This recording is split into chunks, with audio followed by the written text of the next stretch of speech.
Share. Where's my share? There's the share. Let's go. Good morning, everyone. Good morning. We'll be getting started here in just under a minute. Hello and welcome, everyone. Thanks so much for joining us here today. Very excited for this half-day workshop on value and pricing. For those of you who are just joining this morning, I recommend grabbing something to write with and something to write on if you haven't done so yet. Cover a couple other housekeeping items once we go ahead and kick off, but those are very, very important to have today. And with that, I am showing noon on the dot, so we will go ahead and get started. Hello, everyone, and welcome to the American Family Insurance DreamBank, where we believe in the transformative power of dreams. My name is Andy Frisky. I'm a senior coordinator here at DreamBank. On behalf of our entire team, thanks so much for taking time out of your day today to join us here. You know, as we get started, we always like to learn where people are tuning in from today, and encourage you to share this in the chat function if you're comfortable in doing so. I am from my house in Sun Prairie, Wisconsin. I know I've got this angelic light kind of shining over my shoulder. Hopefully that's not too distracting, but yeah, go ahead and populate in the chat where you are joining us from today. And we will be using both the Q&A and the chat function. I'll talk a little bit about that in a second. But for those of you who have attended our virtual or in-person events in the past, welcome back.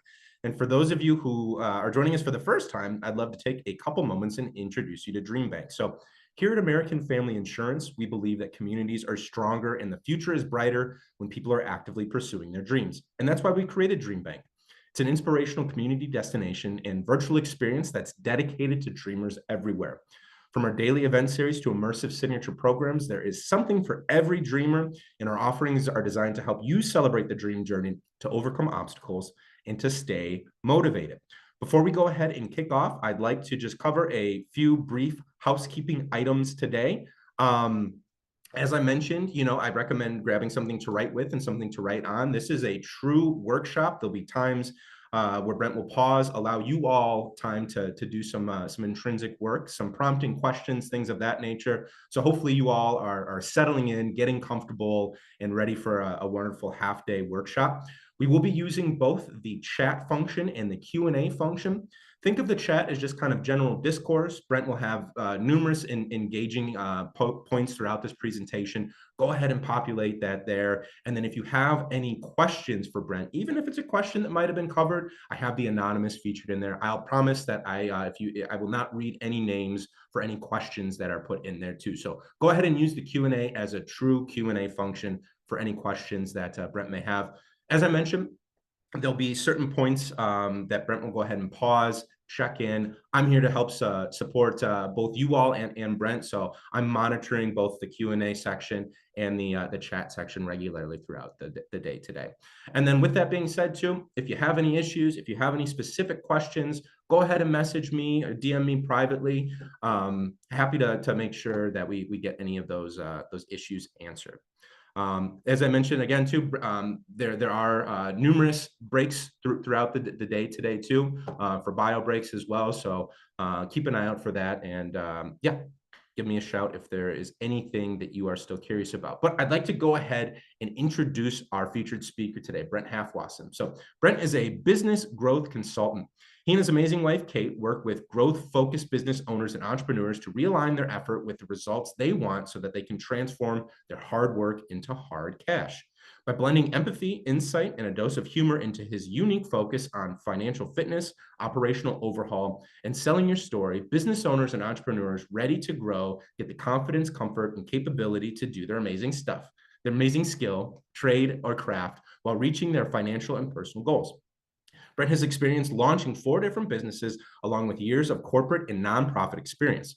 Since launching his coaching business 8 years ago, Brent is a frequent business speaker, presenter, and trainer. He has coached and worked with over 1,000 small businesses towards their vision of success. And Brent Halfwassen, a chartered financial analyst, is the founder of Milwaukee Business Coach and host of the Entrepreneurial Encounters podcast. I'd like to welcome Brent back to the DreamBank stage for a wonderful half-day workshop talking about value and pricing. So with that being said, Brent, the stage is yours. Take it away. Andy, thank you so much, and appreciate being invited back, and appreciate everyone coming on the webinar today. As Andy mentioned, we're going to be taking lots of breaks. Here's one of the primary things we love to do in Milwaukee Business Coach when we interact with people, when we do these workshops, I really want them to be workshops. We've all attended lectures and seminars, and if we want to go get educated on YouTube University, you can go listen all day long. One of the challenges that we find, I run into a lot of people when I make a suggestion, and they say, well, I already know that. And I say, that's cool. Why aren't you doing that? So instead of just telling you a bunch of stuff, some of which you may already know, and you'd be like, yep, I heard that before. I need to do the thing. You're absolutely right. We've got some workbooks. We've got some information in order to do that. So with that in mind, I know Andy had sent out a couple of links, and we'll probably drop it in the chat here again in a second. There is a workbook that you can go ahead and download off our website to go pull down. We want you to fill in the blank. If you don't want to use the workbook, or it's inconvenient to go from your device and do the PDF, totally fine, print it out, or frankly, just get some pieces of paper. We'll share it on the screen. I do not want any of you to walk away from this workshop without having something written down. Usually when we have a challenge and we're like, oh, I'll write that down later, there's something to overcome. And it's probably worth asking a question, put a note in the chat, say, hey, here's this one thing I really need to understand more. And I want to encourage everyone to do that. With that being said, we have been asking for people to fill out this pricing survey. We're going to share the results. They're anonymous, but it's really interesting to see your relationship with price. It's a 2-question survey. It's not hard.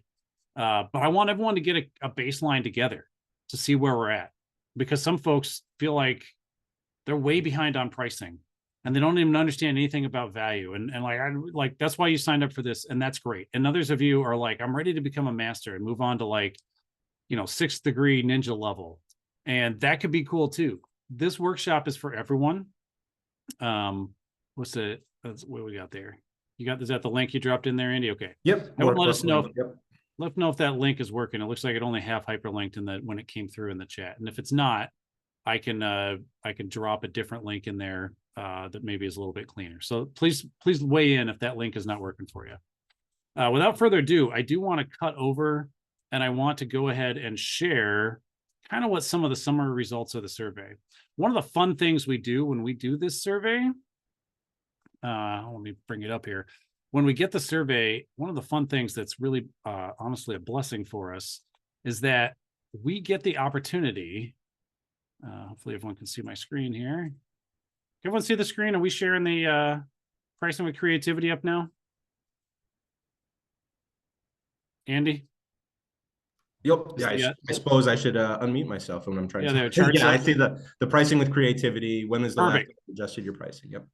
So we've been keeping cumulative track of this. We've done this workshop quite a few times. And so for those who are willing to answer the survey, you kind of see where we're at. So this is very typical. About 40% have updated their prices already this year. I'm okay for saying it's in the last year. That's fine. Last year, another 40%. Some are long ago, which means probably at some point I did it. And then, a good 14, 15% never changed it at all. That's fine. No matter where you're at, we're hoping that you're going to get some additional value, haha, pun intended, and to be able to figure out some other nifty ways to be able to work with your pricing in order to communicate the signals you want for your buyers. So ultimately, they're buying when you need to. But let's look at some words and phrases that people come to mind. Nervous, more revenue, convenience and quality, inflation. There you go. Adjust based on regional. Interesting. Don't have an idea what my price should be on the first place. That's fear, discomfort, dread, uncertainty, challenging, frustrating, expertise, right? There's a lot here. And thank you for everyone who is willing to share. Here's some more fear. Will we scare customers? I'm afraid to lose clients. Fear, fear, fear. One of the number one things that stops us from taking action in business is fear. And here's a concept I want everyone to hang on to, really, even as we get started. The concept I want you to hang on to is practice to fail forward fast. Take a little step. Sometimes you don't want to adjust everything in our prices. Just adjust a little bit and see what happens. We want to know if we misread the market and we're like, man, I'm making this widget and they're flying off the shelf. Making these cookies. Let's go with cookies. I'm selling cookies for $3 and they're flying off the shelf so much there's a line out the door. I'm going to double my price.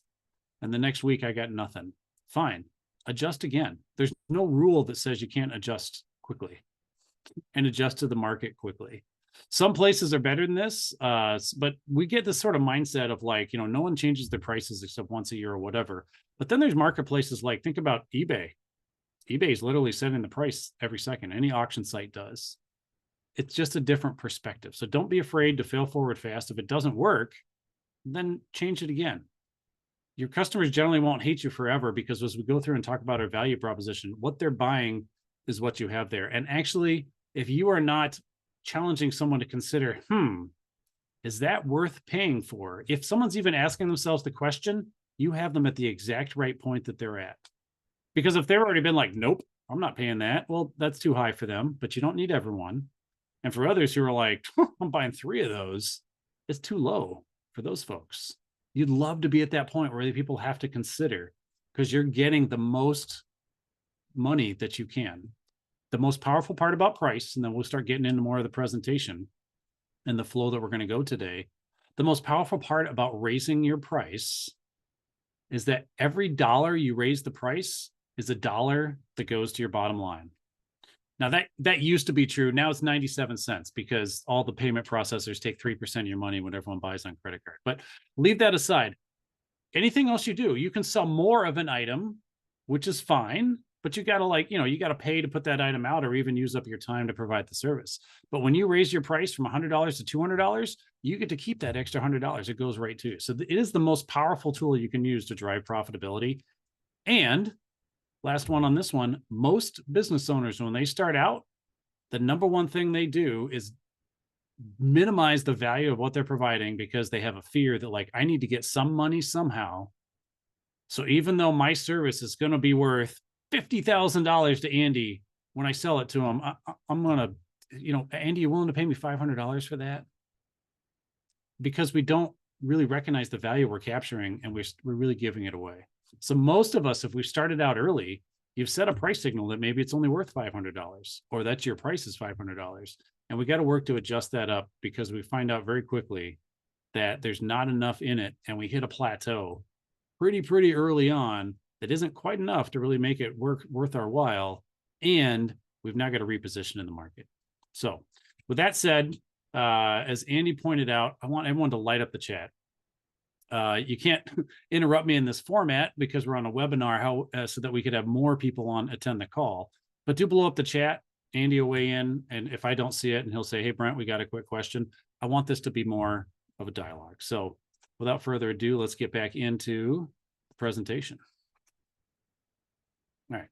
So we finished up the pricing survey. Thank you for doing that. Hopefully people saw some value, and hopefully you found some commonality, which is one of the main reasons that I like to do that. So today's workshop, we're talking about maximizing value, a small business pricing workshop. And I'll tell you, I talked a little bit about pricing here in the beginning. We're not going to be talking about price until almost the very end now. And the reason is, we've discovered, as we've talked with a lot of businesses and worked with a lot of businesses in their pricing, they haven't had a great concept yet of their customer, their target market, and the value they're providing. So the first portion, I'm going to say it may even go beyond half of our workshop, is going to be focused more on understanding our value, and even understanding our customer and our target market a little bit, so that when we talk about pricing is specific to the people I want to reach. And I'll give you some examples where you know this every day. Think about high-end cars. You pick the brand name of a very high-end car. They are not worried that a lower income or higher price sensitive customer is not interested in their vehicle. They could care less. That is not at all who their target customer is. And they can only approach pricing that way, because then they have to figure out what their target customers do care about, and make sure it's positioned that way. Is it styling? Is it comfort? Is it quality? Is it, doesn't have to be serviced for 200,000 miles, or we cover all that for you, or we've built a charging network around the world or around the country where no one else has. Whatever their investment has been in order to make that work, but it's because they knew exactly who they were selling to, and they don't worry about the people who are not going to buy from you. Okay. So this is where we're going to focus today. A little bit about me. Andy gave a great introduction, so I don't need to go really heavily into this, but we do work with growth-focused business leaders. We want to realign their efforts to their results. Our experience is that a lot of people are working super hard, and you're heading off this direction. The problem is, where you really need to go is over here. And there's oftentimes a gap between what they're doing and the results they're seeing. And those financials, those numbers, that's the language of success. And we help people translate that language so that they understand the next doings you have to do in order to succeed. And that's why I want you to take away some actual items from this. So we want to transform your hard work into that hard cash. Okay, today we're going to understand value proposition. And we're going to dig through what it means to have our value. We're going to define our own competitive uniqueness. So we're going to start digging into some different levels of competitiveness and understand that. We're going to actually workshop our value proposition. And then we're going to go ahead and incorporate value into our sales and pricing. As Andy mentioned, we'll be stopping about every 50 minutes to take a 5-minute break. So what I do ask is if you can turn off your email, close down any of the social media, and close out any chat features that are going on, and put your device on do not disturb, because I want you to get maximum value out of this. Yes, you can watch the replay, but let's all face it, we've all watched the replay and you don't get as much out of it as when you participate during the workshop itself. So I want you to get a ton out of this, and that's why we're at this today. All right. I want to go through the 6 must-know categories that every business owner must know. This is like a prerequisite to understanding your value. This talks about those customers. Do I know those customers? The first thing every business owner has to know is, what problem are you solving? This is actually, there's an entire other multi-hour workshop on this. And by the way, if there's any points along here that you do think need to be expanded on more in the future, we're always looking for feedback, and there's opportunities to do some additional breakout workshops. So do drop Andy a note and say, we'd love to have Brent and Kate come and tell us more about these particular topics. The problem that you solve is the most essential thing that you have to know. It's actually more important. Brent's opinion, everyone would be like, well, who's your target customer? Who's your ideal customer profile? What's your buyer avatar? All those words are very similar. And I'm actually going to say they're essentially synonymous in how we use them.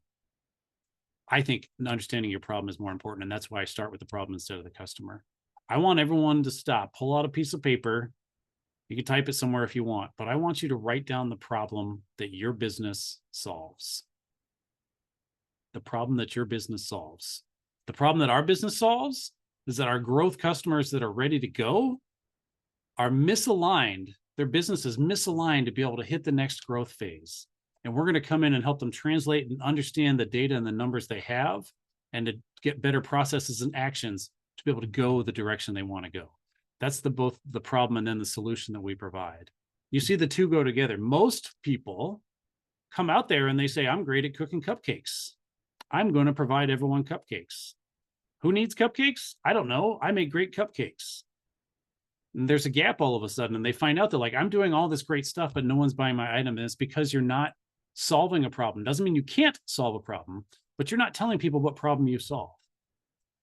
The truth is, customers and buyers out there all the time, they have a pile of money in their pocket, or a card that they're using, or their phone that they're interfacing with, but they have a pile of money that they're looking to solve problems with. And so you have to know what problem you're solving, because when we talk about our value, we're going to present it in terms of the problems you solve. Don't know if anyone's courageous enough to go ahead and share. Come back to me, people. There we go. Ooh, we're getting excited there. I don't know if anyone's courageous enough to share in the chat. If you would, love to hear some other problems that people are solving. Go ahead and type them in the chat, because I think it'd be great to get some examples, and I'd be honored to give people some feedback, because some problems I don't think are going to be specific enough, and I want to encourage us to be specific. You want to be specific with your focus. If you heard in our intro, when we talk about our business, we talk about growth-focused businesses. What does that mean? It is a little bit subjective, like, oh, everyone wants to grow. Not everyone's in a stage they're ready to grow. Maybe you're just launching.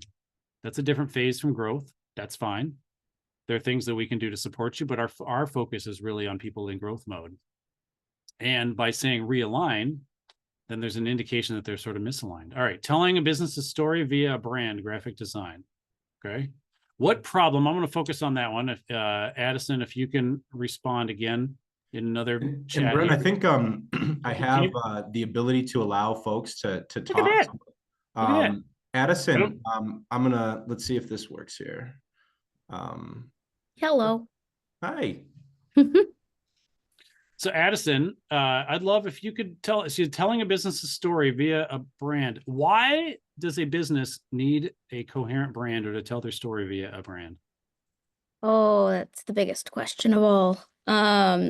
So branding is the face of your company. Okay. So as a person, you go out and if you look like a clown, yeah, you might be recognized, but will you be taken seriously? Okay. Um, Also, if you show up looking differently at events as a person, people might not recognize you or remember to chat to you. So a brand is similar to your face, how you present yourself. So if you show up regularly, consistently, building out, building out your brand is technically what other people think of you. Love it. Um, and that invokes trust, desire, like people will want to shop with you. That means your branding is good. So it But is I'm worthwhile a, investing in good branding so that you show up consistently, regularly, and build out those said adjectives with your target audience. I love it. Thank you, Addison. That was not only an amazing description of a brand, but there you actually covered 3 of the 6 items that are up here. You Oh, talked about the problem a little bit, the solution, and the benefits. Here's what I want to highlight, though. Telling a business's story via a brand, that is what you do. That is your thing. That is your solution that you're offering. The problems that you highlighted were if you come out like a clown, but that's not the image of your brand. Like we said in our introduction, we do empathy and insight with a dose of humor. So if I don't say something that makes you laugh, I sort of miss the mark. I use humor because I think it breaks down barriers. We're talking about things that are difficult, challenging, maybe even embarrassing in terms of what we want to know and learn and overcome. But I want people to focus on, as someone selling a brand, as a customer, I'm not necessarily out there saying, what am I going to do to look better to my people? I'm saying I'm out there promoting myself as a very serious business, as a very serious presenter, and no one's hiring me. No one's bringing me on. Or when I do my webinars, everyone seems to like it. When I show up in person, it doesn't seem to match. What's going on? Chances are they're having brand incohesion there, and what they're presenting in different formats isn't tying together. Your solution is to provide that cohesive brand so everywhere they go. Most people talk about their service. I am selling muffins. I don't particularly care. I'm not hungry right now. However, if you say, if it's what are you selling? What's the key that you're going after? Is it, I'm selling muffins to cafes that haven't yet offered a food offering? Did you know that 92% of people who are buying a coffee at the cafe in the morning would buy a muffin if you had them available? And the average profit you can make on each muffin you sell is $2. So very quickly, I'd figure out, well, I sell 100 cups of coffee in the morning. I have no bakery items. I could be making $200. I'm just leaving $200 every day on the table because I'm not selling muffins. But I didn't wake up in the morning and say, I need to figure out I need muffins. I woke up in the morning thinking I need to sell coffee because I'm in a cafe business. So we always have to position the problem that we have. And then you started hitting some of the benefits, which I love, and we're going to get to that, of like, this is why it's important to have a good brand. Okay.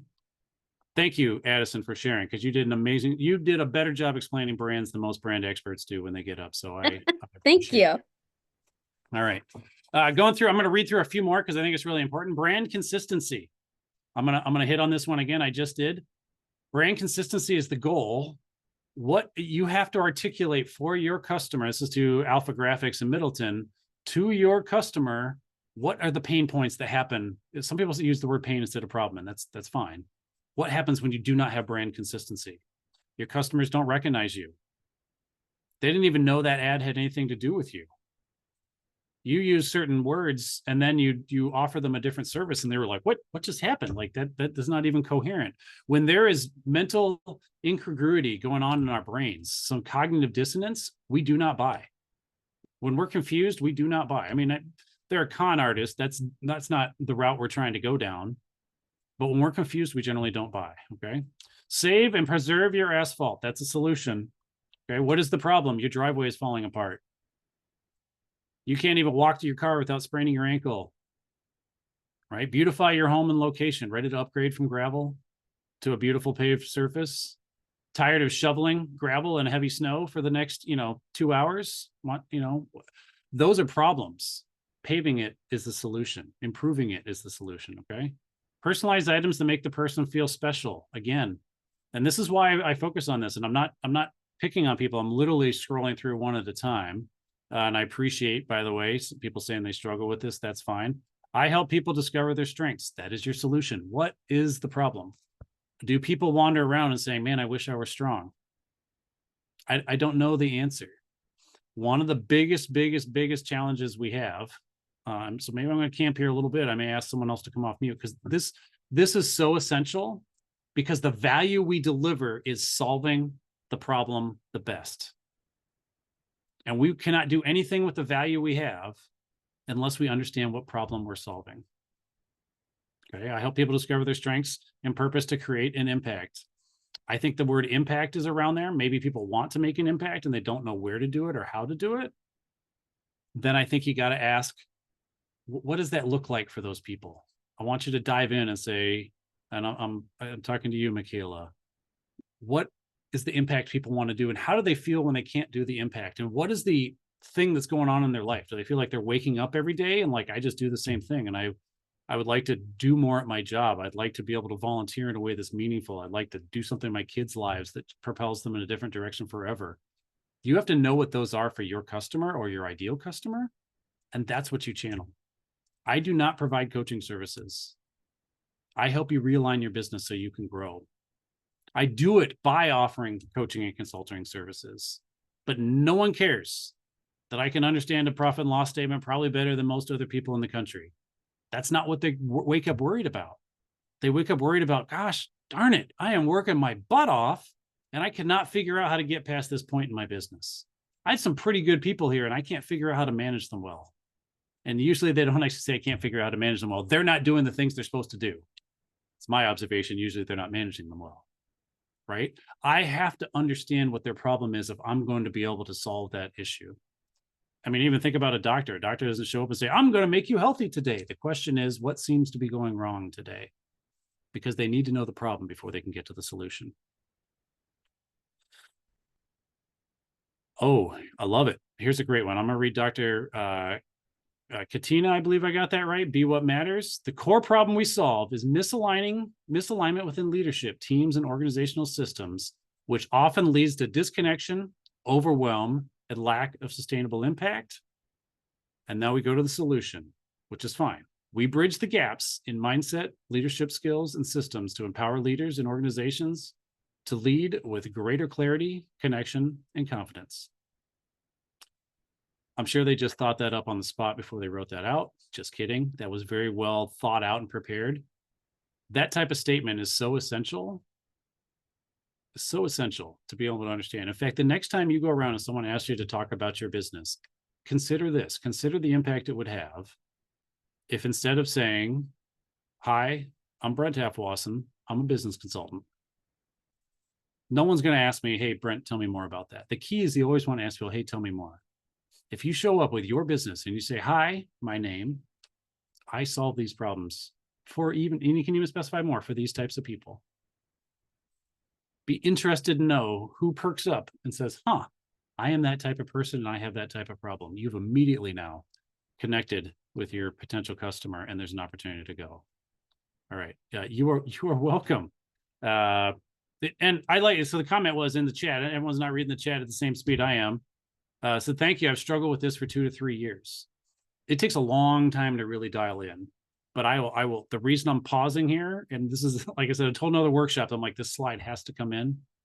If you don't know the problem, the value proposition is how you solve the problem better than anyone else. And what we found is when we started doing this workshop, everyone wasn't articulating their problem, so they couldn't solve the problem better than anyone else because there was no problem to be solved. So with that in mind, I'm going to pause. I'm actually going to stop talking for a minute. I'll turn off my camera and take a little sip of water.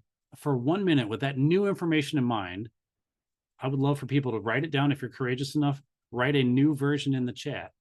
And if you're just starting your business, that's okay. What problem do you want to solve? What problem are you planning to solve? It's actually best to know what problem you're solving up front. Again, knowing you can pivot, you can change, you can shift. I didn't start doing this. I started working with pre-revenue and very early businesses. Just thinking about getting into businesses is my first spot. It's not where I'm working now. It's not the problems I'm solving now. But I'd love to do that. So I'm going to pause again because we have to know our problem if the rest of this workshop is going to have any more meaning.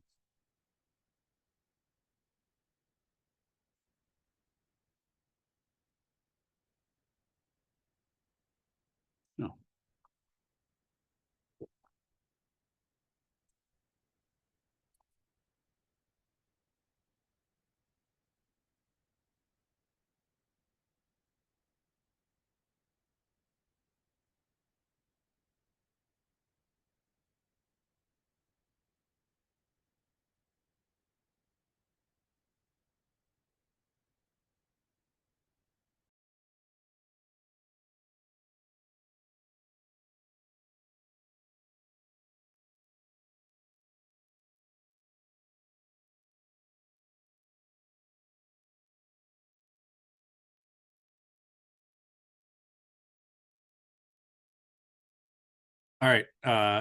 Garner said, I provide. Problem is not what we provide. We're not, that's the solution. We want, what are you solving? Who needs original artwork? Why do I need to connect to the landscape? Garner, if you're willing to talk, let's come off and chat it out. Because I think this is great. This is hard work. This is not, I'm not calling anyone out because this is hard. I led with my solution and benefits for a long time. Oh, it doesn't have a mic. No problem. Here's my challenge to you. Here's how I want to work with that. I provide unique and original artwork. Why is that important to the viewer? Why did they care? Why did they need that? What is the need you're meeting? So need may be another word. Maybe that resonates better than problem or pain. What need are you fulfilling for them? And need is literally like a need that they are willing to pull out their wallet and pay for. Okay. The need is I don't have anything beautiful in my home. I love going to the mountains and seeing the vistas. And then I come home and look at my wall and don't have that, right? Blank walls. Yeah, fine. But a blank wall it's a problem. Here's the thing. I'm chuckling because to an artist, you're like, this is a travesty. You have a blank wall and there's nothing beautiful on there. When we are great at what we do, it is difficult to understand that others can't see the flow that we do. They literally face a problem and then they stop. And I don't know how to solve that problem. As the solution providers, we're just like, how can you not see that you just need to buy my amazing art and it is going to solve your life? Your life will be better. We almost can't even perceive the problem because it's so obvious to us. And this doesn't mean I'm not saying to talk down to other people, but that becomes our strong challenge. That's why it's hard to get. So how to be present in a creative home. Why do I need to be present in a creative home? Why does my office need to be more cultured? What is it that I feel uncouth? I'm embarrassed to have people over because I've got lowbrow, like, $20 art hanging in my house. That could be legit. If that's your market of like, do you want to buy the pictures at Walmart and never take the picture out of the frame? Or, right, do you want to do this? Problem. Help businesses find their ideal customer. What is the problem if a business doesn't have its ideal customer? We're going to talk about that in a second. Okay. That's the solution. Okay. Customers looking for custom artwork that cannot be found elsewhere, one of a kind unique pieces. Again, I'm just going to ask why. All these ones coming in the chat. Why do we need to beautify your home? Why do customers need custom artwork? Like, it seems difficult, but we're going to, people buy with emotion. We got to tap into emotion, okay? For a collection. Okay, so they're a collector. And are they going to collect for value? Or are they going to collect, for whatever, creates health benefits? Great. And again, some of these are features. So let me go through. I'm going to describe all 6 of these. And we're not going to hover here forever because we have to cover some other points. But I'm really grateful that we started here to feel good. So people want to feel good. That's probably a benefit. So chances are they're not feeling good today. Okay. We are so cued into this world to focus on the solution and features and benefits. And I am telling you that we have to tap into the problem because people are buying to solve a problem. Interestingly, here, I'll give you an example. Restaurant owners, the number one thing I ask when I say, what problem do restaurants solve? Do you know what everyone tells me? After they're like, oh, we do good food, we do all this stuff. I'm like, that's your solution. What problem do you solve? Everyone says hunger. Hunger. I'm like, restaurants do not solve hunger. Feeding America solves hunger. UNICEF works on hunger. Restaurants usually solve an experience problem. The problem they're solving is I want to have a unique date night that is very different from an experience I can create in my home with my wife. That could be a problem I want to solve. The problem I want to solve is I want to give my kids a fun birthday experience and have a rat running around and have a bunch of games to play. A problem that I solve at a restaurant may be a cultural experience on a limited basis that can fit my budget. Those are the problems that they're solving. They solve it with sushi and hamburgers and fries and, sweet ambiance, good ambiance, bought some of the artwork to put on the walls, but that may have been it. They may need to set an environment and an ambiance in order to create a great date night experience. So then they need to go and buy your art. But that's the problem you have to articulate. Does your building or your office or your restaurant need to create an ambiance that matches your brand? You need to get some of my art. Right now I've tapped into a problem. The problem is they need to create a brand, not that they need to create artwork. The artwork helps with their brand so that they can reach the customers they want and make things go. All right. Next, we're going to hit the target customer. We are going to dive into the customer profile a little bit in the workbook. We're going to come back to that in a little bit. Your ideal customer is understanding who needs your services. Please, please, please do not tell me everyone needs your services or your products. Or so that everyone's going to be your customer. Maybe everyone sort of needs it or could benefit from it, but not everyone's going to buy it for a whole variety of reasons. And here's my proof for that. At least in this country, in America, primarily everyone uses toilet paper. If we can concede that as a general point, go to the grocery store next time and look down the paper aisle. One half of it's usually paper towels. The other half is toilet paper. A half of an aisle in a grocery store loaded with toilet paper. It's a product we all need. Why is there even any competition in this market? And how can one person sell toilet paper for $4 and another one sell it for $20? Like, does that make any sense? Someone has figured out that yes, toilet paper is needed by everyone, like food is needed for everyone, but you can have there's all sorts of different things that matter to people. Some people are just like, I'm not paying any more than I possibly have to. I'm buying the cheapest possible item. Great, that's on the shelf.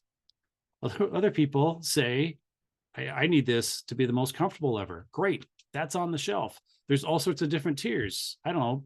There's different ways that it can be promoted. So know what your customer is at, know what they're thinking, know what they like. And we're going to dig into that a little bit more. Okay. The solution. Most of you did a really great job articulating the solution when I asked for the problem. Please do not jump at your customer with your solution. The next error that happens after that is people go to them with their features and benefits. I need to know that you care about my problem and that you've understood my problem first before I'm interested in the features and benefits. You know, when I buy a new camera, or, you know, you get a new phone, right? Every new phone's they've got, 10 more megapixels than the last phone whenever you buy a new one.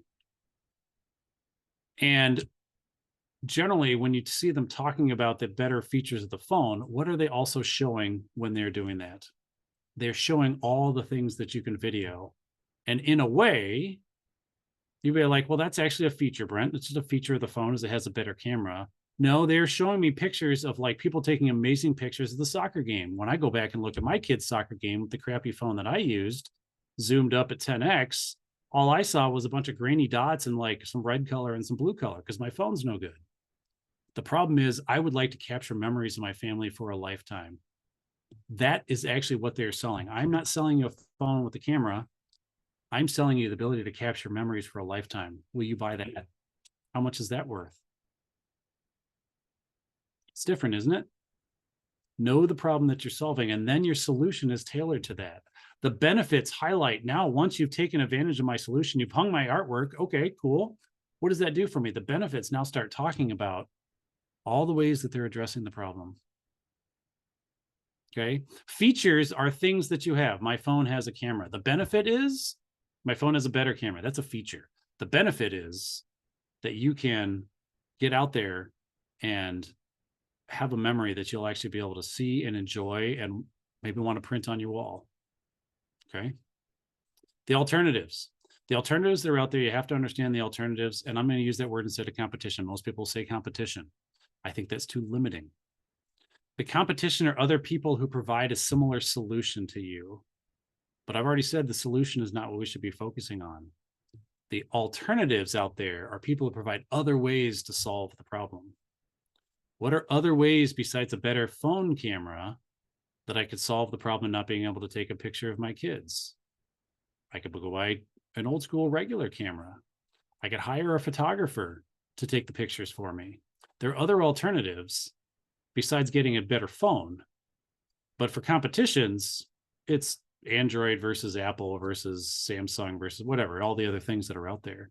The alternatives are bigger, and they tend to be the things that eat our lunch because we're just thinking about our solution. I'm a restaurant, another restaurant's my only competitor. We're not thinking about the problem we're solving. And then finally, our value proposition. Love it. Alternative, use paper towel instead of toilet. People use a bidet. Another like I made a comment on one thing. Everyone uses toilet paper, and it was a multicultural experience. People hopped on there. Like, actually, there's lots of countries where people don't use toilet paper. They have different methods. I was like, oh, I didn't know. I've now learned. And that's why I now phrase it. But yes, that's a good alternative. It's a possible use. Kleenex. Anyone ever had toilet paper run out and the roll, like the replacements in like another room, and all of a sudden you got to find something out. right? There are other options that are out there and other alternatives that are out there. All right, we'll stay off that one. We don't need any more potty humor here, right? The value proposition that we're going to get into is we're going to get into how do you uniquely solve your problem better than the alternatives. That's why I wanted to run over these 6 categories, and we can't spend more time on them because, as I said, this is a whole workshop in and of itself. But I felt like you could not start without diving in there. All right, we're going to keep going. And we got, all right, just make sure I didn't skip a slide here. I think we're good, but never know. All right, critical question. What is the uniqueness of your product or service? And will it give you a competitive advantage in the marketplace? Now, quiz, everyone. I told you I was going to have you stop and work. Again, drop in the chat. What am I thinking? What am I asking for when I want you to think about uniqueness? I actually said it a minute ago, so I gave the answer away because I'm a nice guy. What uniqueness am I worried about? Am I worried about that your phone is larger? That it is the only one that comes in pink? What do I want you to be unique about? In what way do I want you to be unique? Maybe it's another way to say it.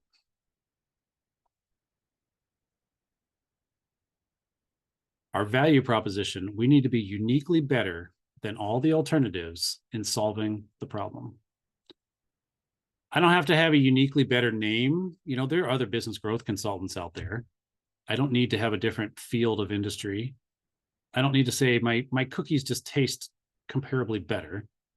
However, if I'm solving a problem that my cookies are the best tasting gluten-free cookies that are out there for those who struggle or are unable to eat gluten or choose not to, now all of a sudden I may be uniquely better than everyone else in a quantifiable way that sets me apart. But I have to know what problem I'm solving. I'll stay with the cookie theme because, you know, maybe I'm hungry already. We have a shop that opened up close where I live called Insomnia Cookies. They were staying open until 4 a.m. They happened to be close to a college campus. Why was that? Apparently no one else was offering sweet treats when people were staying up late for a variety of reasons that you could go and grab and eat a whole ton of cookies. Their uniqueness was solving a problem of very, very late night hungry when everyone else had given up. And your alternative was maybe go to a convenience store and get whatever comes out of the saran wrap, or get these ridiculously fresh baked, tasty cookies that you can smell from here. The 5th meal. I love it. We've had one breakfast. Yes.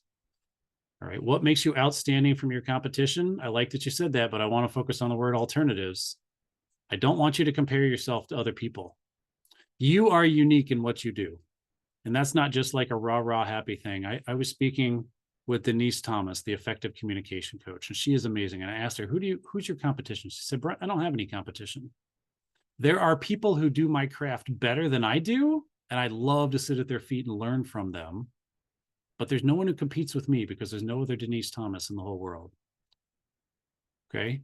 I want you to not stand out from your competition. I want you to solve the problem better than every alternative, because that will get you more sales than anyone else. And that, if you solve it better than anyone else, will let you maximize your price better than anyone else. Okay.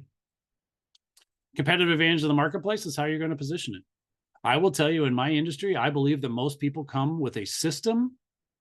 They come with a stern lecture, right? Or they come with a slick strategy to say, here's how we're going to fix your business. I've already figured it out before I've ever talked to you. Our value proposition, we just said it already. We come with insight and empathy with a large dose of humor, because I think it's a difficult situation to be in.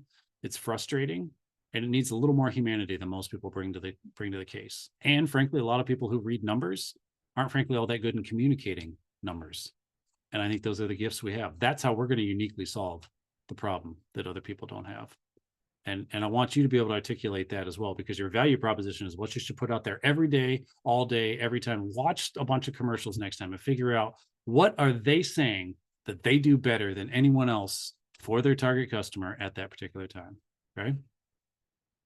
So we're going to start digging into value prop here. We're going to go a little bit here, and then we're going to take a break, because I know we've been going, and I was really putting people on the spot to work hard there.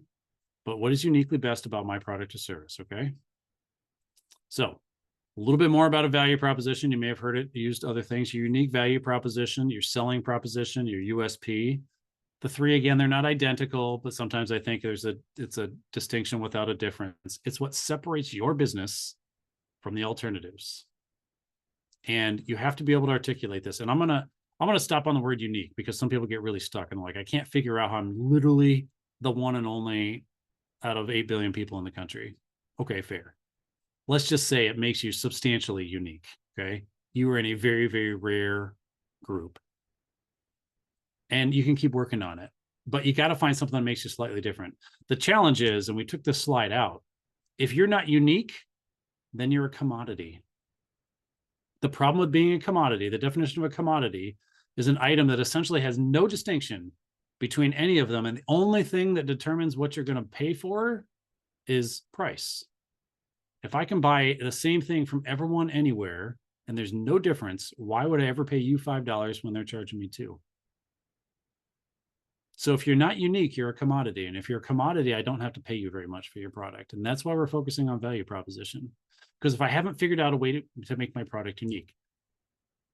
All right, I was about to jump ahead to the whole next slide deck, so I'm going to pause there. But I want you to really think about that, okay? What separates us from the alternatives? Is it important?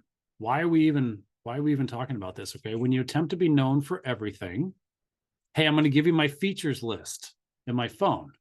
Here's all the things that come on my phone, all the memory and the size and the color and the screen resolution and camera, all the things, the number of apps it can run and its new processor that it has in there. Not everyone cares about that. When you attempt to be known for everything, you don't get known for anything. What's cool about the value prop is that you've identified the problem that matters most to your target customer, and you're just going after that all the time. And that's what you become known for. And then there's a concern, Brent, I'm afraid, because there's a lot of fear. I'm afraid that if I go off track, that people aren't going to know that I do all these other things. Hey, that's all right. When you get known for doing something really well, you will draw a following. And it is the riches are in the niches. I heard from my friend Craig Lauder. The riches are in the niches. When you get focused, all of a sudden it breaks through. It seems counterintuitive. If I tell people, hey, look, I cook food for everyone, great. Who wants to come eat at my house? I don't know, it doesn't really appeal to anyone, but all of a sudden it was like, I make the best sushi ever. Who wants to come eat? Those people who love sushi or are interested in sushi at that moment, suddenly that triggers. Oh, I love sushi. I'll show up. Now, technically, both could have shown up because I said I can make food for everyone, but it didn't trigger anything in people's mind. It seems opposite of what we want. I feel like if I have a wide net, I capture all people. In fact, I probably heard that expression. Here's the thing that's going on. Psychologically, it's a term called concreteness. When I don't make it concrete, the brain doesn't like have anything to latch onto. Our brains do not like abstract ideas. Okay, we can train them to like abstract ideas, and some of us are better at abstract than others. But generally thinking, when you ask people to think, when you make it concrete, all of a sudden it was like, do you know someone who's in the trades? I don't know. It may be hard.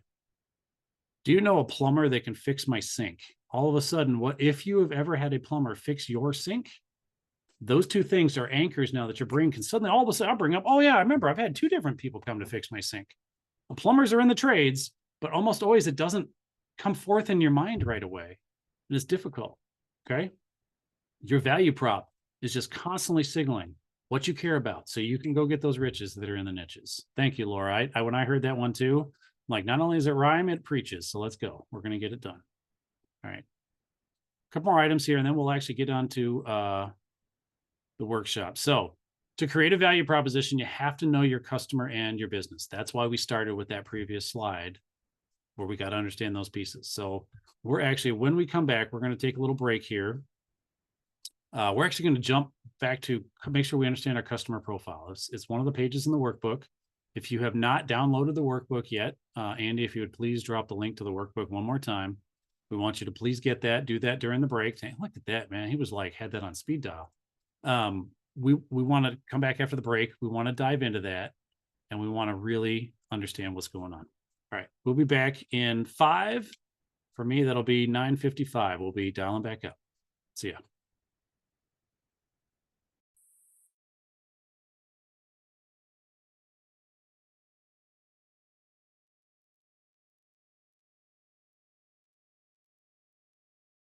All right, welcome back, everybody. Give everyone a moment to come back to the seats. Ding, ding, ding. I'm sharing right now the page 3 on the workbook that you hopefully have downloaded, but I've got it up on the screen too if you cannot see it, and I may zoom in on it here a little bit.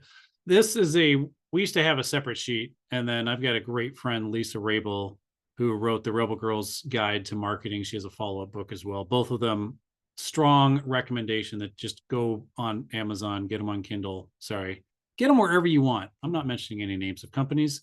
Go to any bookstore and go find it online, in person, wherever you want to get it. But Rebel Girls Guide to Marketing is really amazing. With her permission, we've been allowed to use this in our workbooks, and it's a great way to start filling out both ideal customer and target audience information. They're a little bit different, but I want to go through it because we've talked about needing to know our customers. So I'm going to blow this up and make it a little bit bigger so that people can see it. And this is where I want to spend the first chunk of our time, because as we mentioned, it's got to be relevant for our customer. So again, before we start really dialing in on our value and then turning that value into pricing, we're going to need to know who our customer is. So some of this seems easy. Some of it's a little more challenging. So here we're going to fill in the sections that apply to your ideal customer. If you don't know, you may have to go research it, and that is totally fine. So there are two sides to this. There's what's called demographics. Some people also add geographics, and that's fine. I think those two are the same, but if someone wants to split them out, my feelings are not at all hurt. And then there's psychographics. We're going to talk about psychographics a little more because most people are not super familiar with it. And actually, give me a second. I want to bring up the chat so that, where are we at, chat? Here we go. So that if stuff comes up, I've got it here. All right, chat's up. All right. So what I want everyone to start doing is all right. Someone's saying they're having trouble with the workbook. If you are having trouble, just stick with us. I'm not sure what's going on. Maybe the download didn't work, or you might just have to print it out and write it.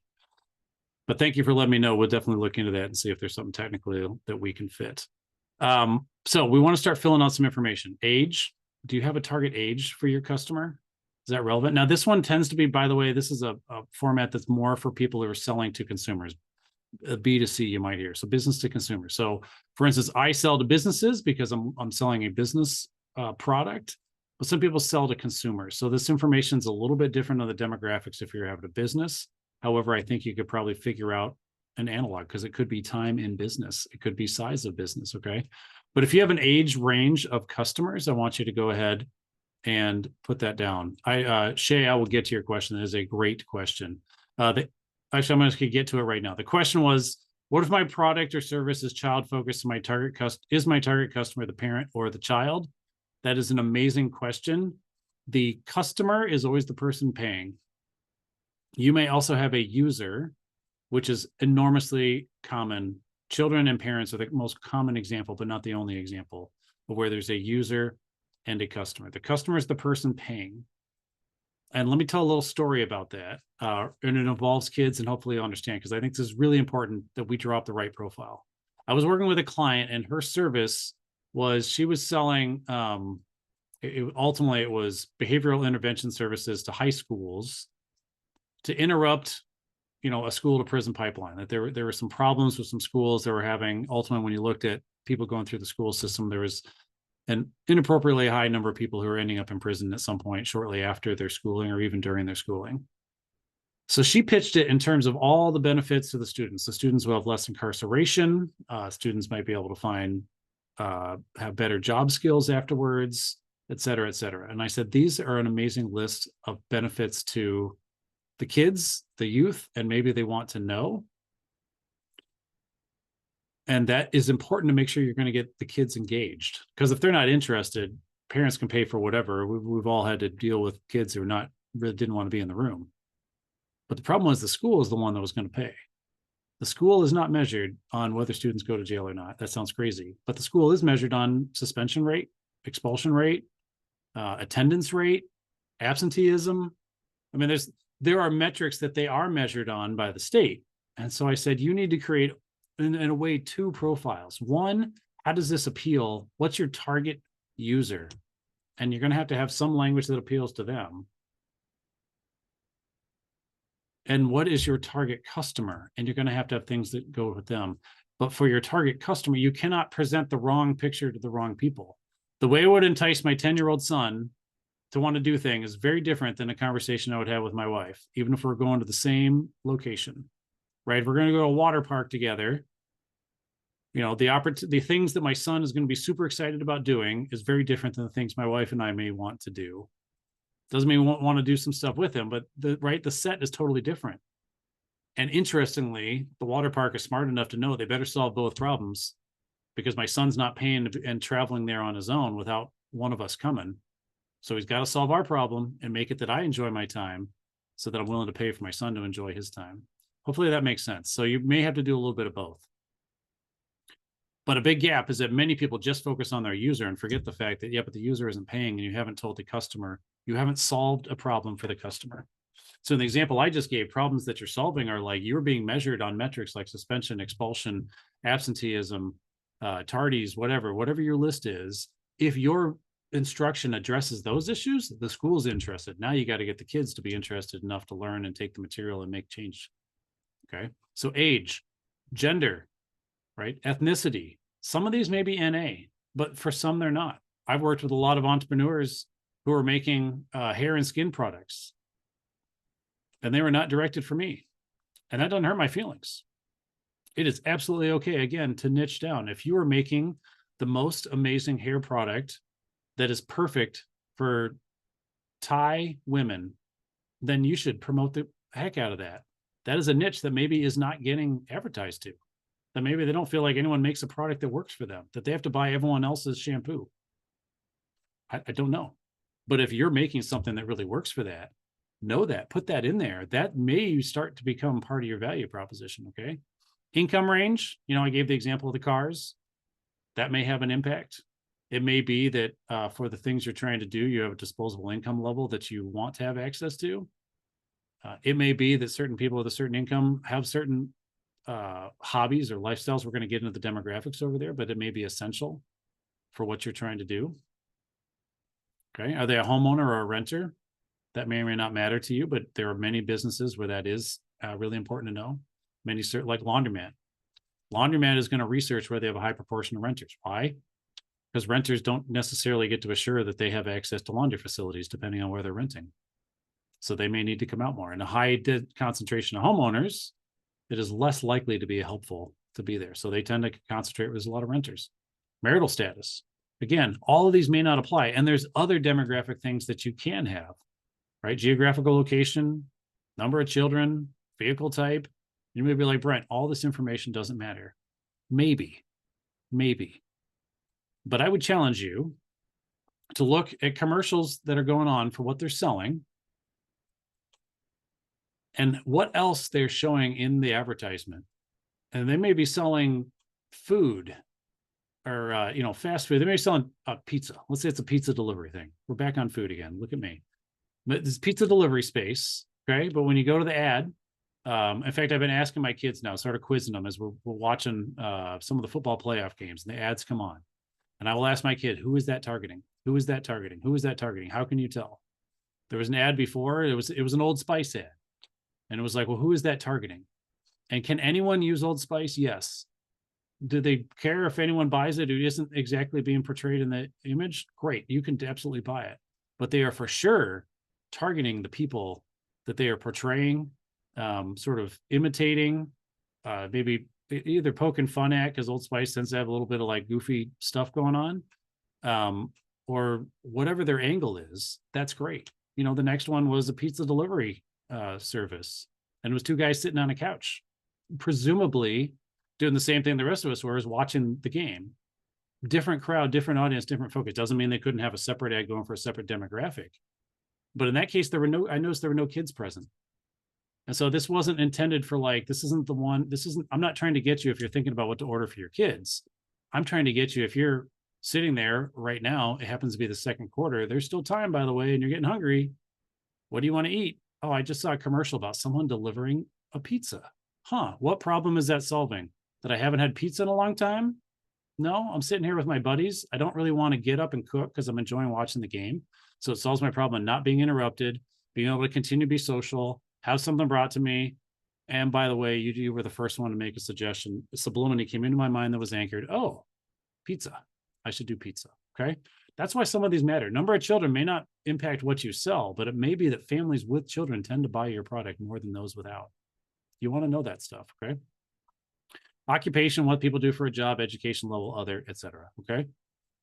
Hopefully you're writing these things down. Psychographics on the other side of the piece of paper. Psychographics are people's beliefs, lifestyles, interests, and attitudes. I'm going to type that in. I'm going to repeat it, but I'm also going to type it into the chat. Okay. People's beliefs, lifestyle, attitudes, and interests. Another comment here. Okay. This is super essential. I actually think it's more important than demographics. Okay. And the reason is because we buy emotionally. We buy emotionally, and we are influenced heavily by people who believe the same things we do, who live this, my neighbors, the area that I live in, the country club I choose to live out at, the workout place I choose to go, attitudes. Just think about political attitudes. Like, just stick with one for 1 second on politics. It could be religious attitudes. It could be a lot of different attitudes. Just think about politics. All sorts of stuff was sold just based on people's political attitude. Think about that. Interests, hobbies. People ever buy anything to support their hobby? How much do people spend on? I mean, just think about any hobby. Interestingly, the definition of a hobby, I always say, is if you have to spend more on it than you can make. Because some people are like, oh, I worry about people's businesses when they start up. That's actually a hobby. If it costs you more to run your business than you make from your business, you're actually doing a hobby. Okay. Doesn't mean you can't transform it into something bigger, but just think about the amount that people pour into their hobby because they love it. Okay. Those can be some anchoring things. Okay. Really dig into those. What are people's aspirations and dreams? What are their beliefs and opinions? What are they interested in? This becomes hard work because you're like, I sell hats. I don't know what people's aspirations and dreams are. I keep the sun off their head. Well, think about it. Where do you need to keep the sun off your head? Maybe they work hard outside. Maybe they go on vacation a lot in sunny places. I don't know. Think about those.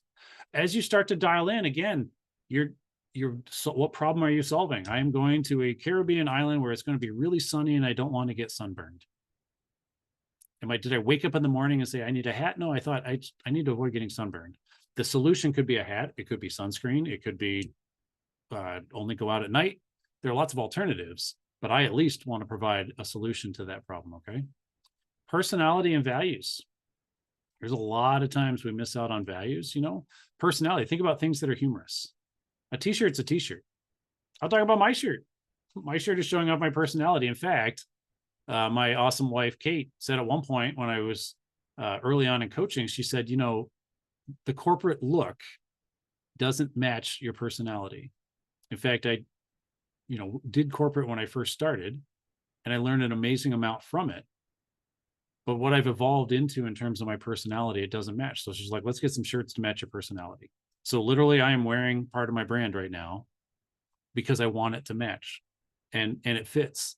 And I have become known in the area. I'll be known as, you're going to be the guy with the shirt. Everyone else is going to be wearing a suit jacket and you're going to be the guy with the shirt. Fine. And you'll know where to find me. And at first people weren't sure. And now it has turned out really well for the benefit. What are some values? What are some values that play into different things? Do those matter? Lifestyles and priorities. Not everyone spends their money the same way. Not everyone creates the same list of where and how that money gets allocated. The pile stays relatively the same. I know we can take out debt, right? But we can go forward. That is my brand. That is exactly right. Okay. How do people spend their money? Worries and fears. I know we had a lot of other fears out here, and I'm not about necessarily preying on fears because I want to be in the business of solving fears. Changing your business model is a significant fear. If I change this business model, is the whole thing going to collapse? I built it up to this point. I want to get to here. I want to be at the top of this tower over here. This is where I want to be. But what happens if, I've got to be able to address those worries and fears, but I've also got to bring people out and say those worries and fears are going to keep you stuck. And in fact, I don't believe in business you ever go flatline. You either continue going up or you're going to start going down. Okay. And then maybe some others. So as I've been talking, I hope that you've been spending some time filling this out. This information is really essential. And I want to pause and again, throw some stuff in the chat. Any questions you have on the chat, any things you're challenged with. But my challenge to you is that you can put one item in each one of these categories. And if you think something doesn't make sense and you're like, geography doesn't matter, because I do everything online or whatever, right? Then fine. I might take issue with that. However, then I want to challenge you to replace it with a different demographic item that does matter, that would make more sense. Okay. This is helping us get a really, really detailed understanding. There's actually ways we can get even more detailed. We can add stuff like, and then maybe this fits with their money, but like in terms of doing business with us, how do they prefer to pay? I love to work with people who pay in cash. Why? Because I don't want to pay the fee. The credit card transaction's a nuisance. I don't know why. Or it could be the opposite. I actually want to work with people who never want cash because, I don't want to have to count it out. I don't have to track it. I don't have to worry about people stealing it. I just want to like whip out my phone and like tap your card right there, do the thing. Let's go. You're done. It could be how they are as a client. They're timely. They're helpful. They're kind. All those things may matter to you. It'd be important to actually include some of those on here too.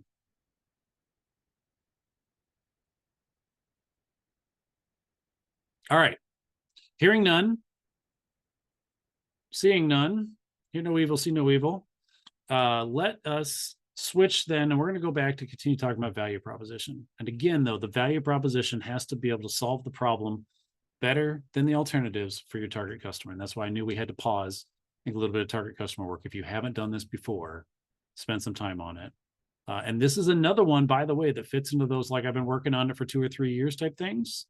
Your target customer will continue to evolve. You may have multiple target customers, particularly if you have multiple products that appeal to multiple different folks. Okay. Here's my one caveat. Please do not try to be all things to all people. You cannot, it is too expensive. Just practically speaking, it is too expensive to market to everyone. So don't. Just don't. The riches are in the niches. Feel free to dial down. There's a principle called the 80-20 rule. Maybe 20% of your customers are going to provide 80% of your profit. Figure out what those 20% do. Get to know them. If you already have customers, consider interviewing some people. Find some good customers that aren't going to get offended and say, hey, I'm super interested. Basically, what brought you in today? And would you mind if I ask you a few survey questions about yourself? And just tell them what you're doing. You're an ideal client for me. And I'm actually going to build up my ideal client profile because I'd love to find more customers who are amazing as you are. Man, if someone said that to me, I'd give them 5 minutes of my time. That's a serious compliment, right? Let's learn about them. What are your dreams and aspirations? What are your interests? And be like, how does this relate? I'm here buying at 7-Eleven, buying a Slurpee. Oop, I used another company name. Don't worry about that. You can go anywhere and buy a Slurpee, right? Doesn't matter. It'd be interesting to know. Is there a theme? Is there a common theme that's starting to come out? When you do that, it's called customer discovery. When you're doing that customer discovery, do you see a theme? And does it work? All right. Switch gears here. We'll bring up the previous presentation. But let's go. But again, I do want to pause for questions. If you've got them, throw them in the chat, send them in the Q&A, do whatever we need to.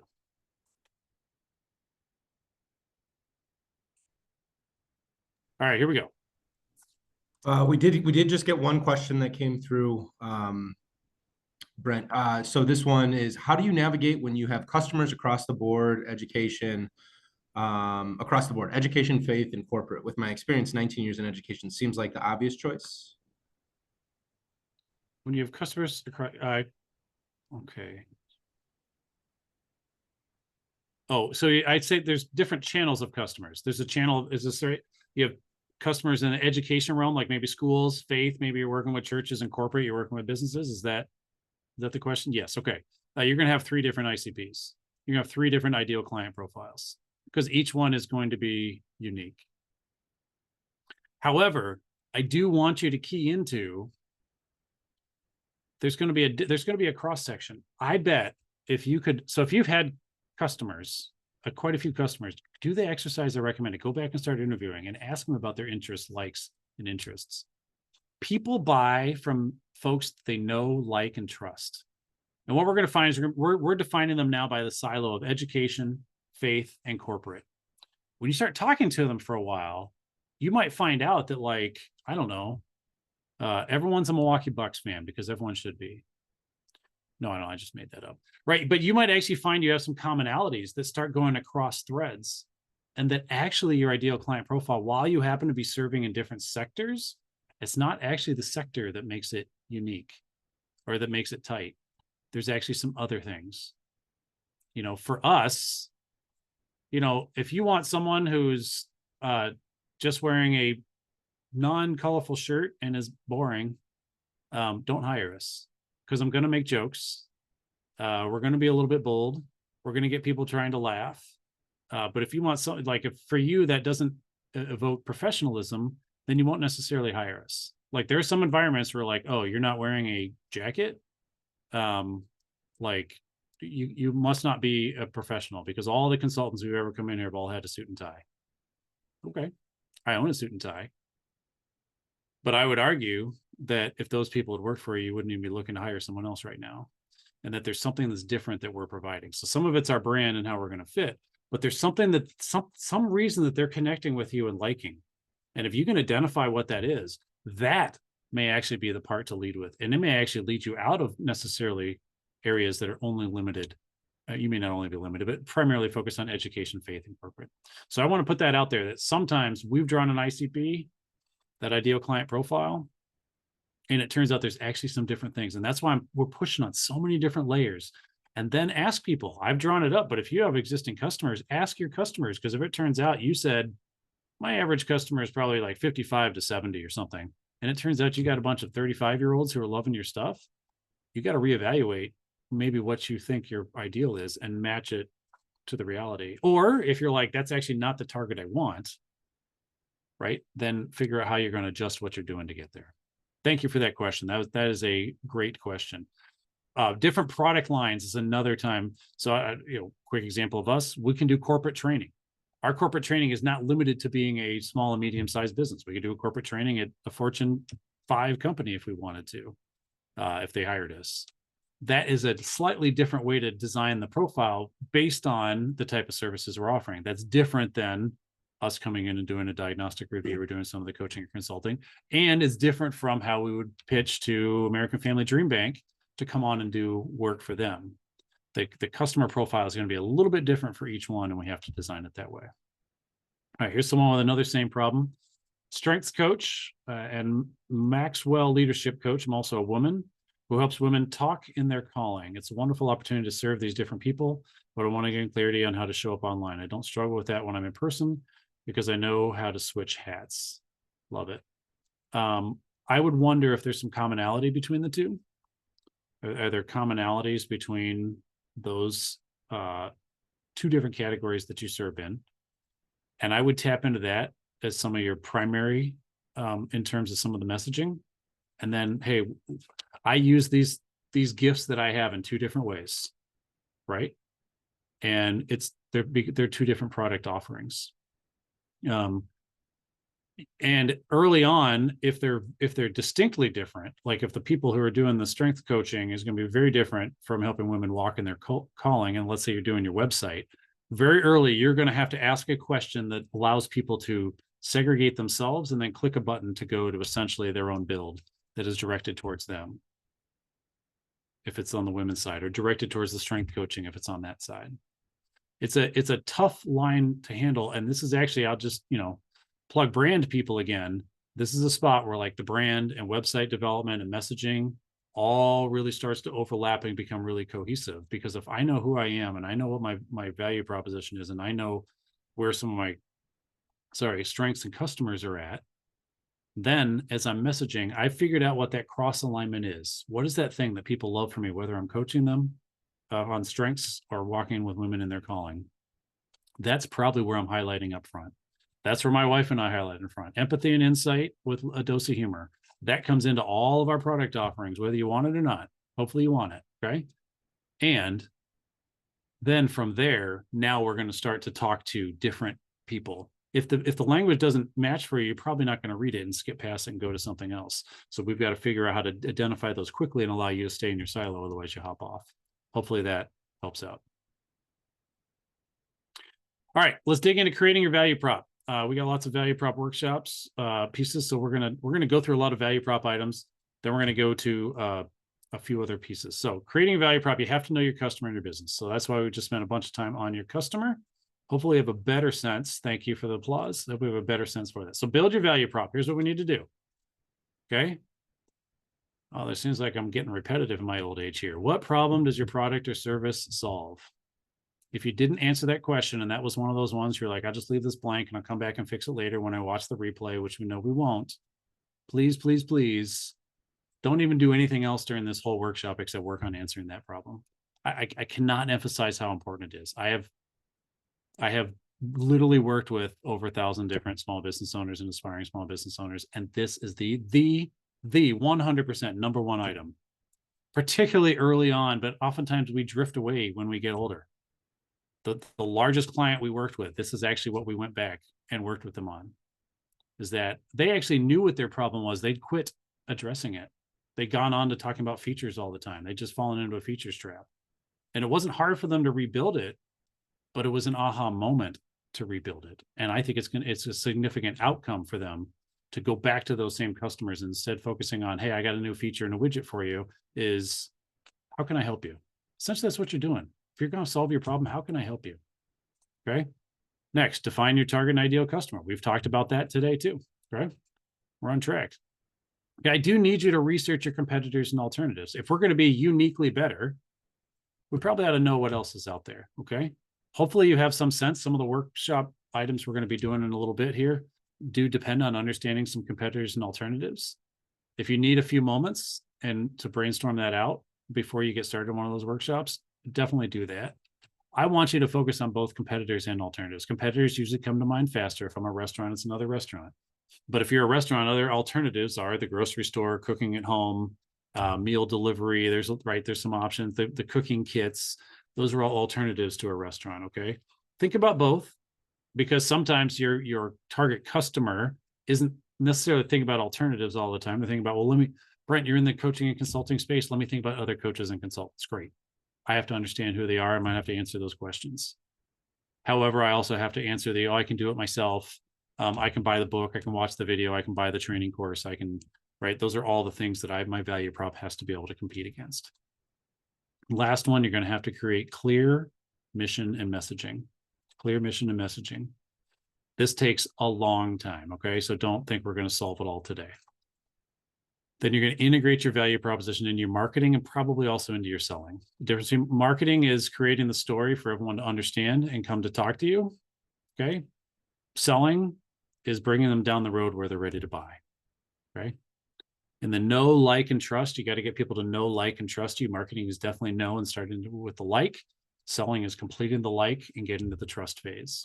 Some marketing can actually take you a really long way down there. That's long form, but in the easiest sense, in the know, like, trust, we buy from people we know, like, and trust. Marketing is helping you get to know them or get to know you, get to know your product, your brand, and like it. Selling is completing the liking process, or maybe we should say confirming the liking process and establishing enough trust that someone says, yes, I'm willing to trust you to part with some money to get this service or product because I believe it will address my problem. Okay. Let's talk about these sample value props. I'm interested in your feedback based on what we've talked about. This one is by an anonymous company with an orange swoosh, who I won't name. No, I'm just kidding. They have it in there. All right. Where all athletes belong. And then they have a little sub note on here. Things are better as a Nike member. Awesome. Get first and exclusive access to the newest styles and innovation, free shipping, birthday rewards, and more. Love to get people's opinion on the value prop, good and bad. Good and bad, based on everything I've talked about so far. Throw some stuff in the chat. Let's just see the chat light up, please.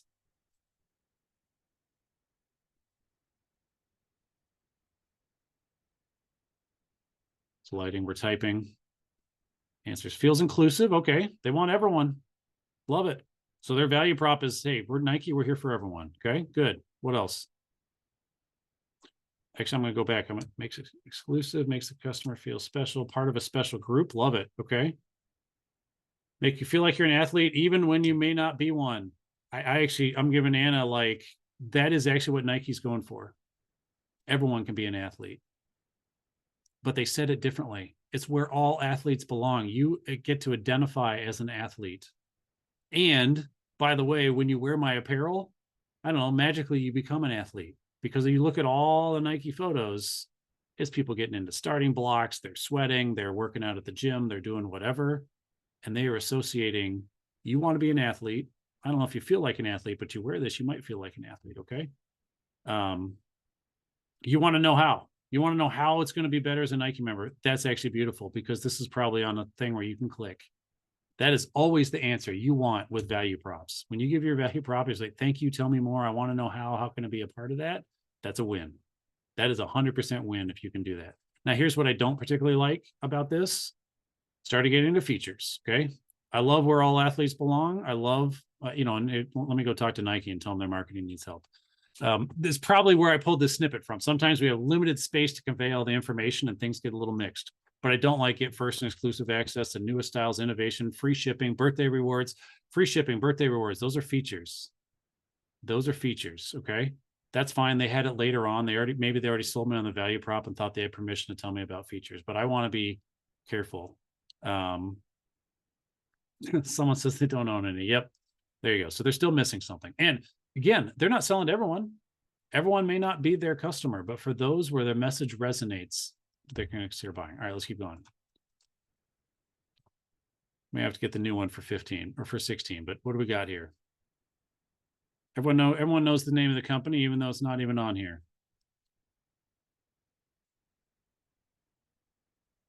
How's this value prop working? In touch, in the moment. Thank you. I agreed.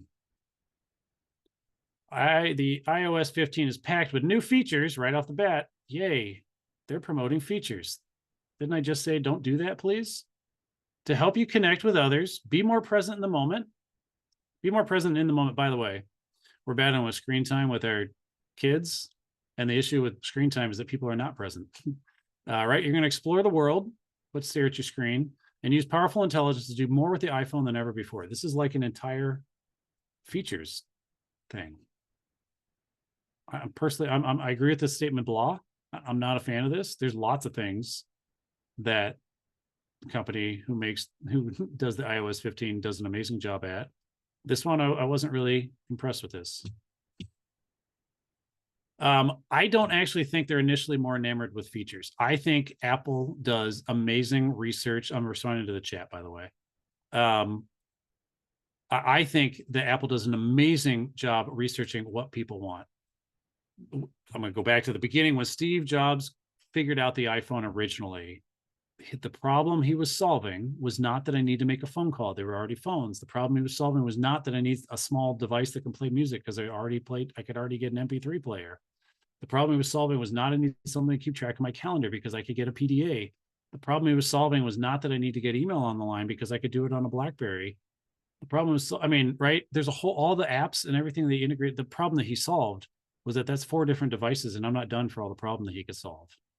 And he figured out that the problem he was solving is that people were sick of all these different devices and they didn't talk to each other and they were hard to update. So he came out with a sleek, innovative, easy to implement solution that basically revolutionized devices that we have. I don't even know if you can buy an iPod or an MP3 player. I'm sure you can, but I don't know where I'd go find it. I'd have to ask the associate to find it for me. And, an online shopping site might have to scrape up some old websites to go find one, right? It has changed how we viewed stuff because they solved a problem. So I don't think they come out with the new features because they needed features. I think they're trying to solve problems with them. I think they should lead with the problems that they solve rather than the features. And I want you to as well. All right, let's do this one. I do like this one. Grammarly.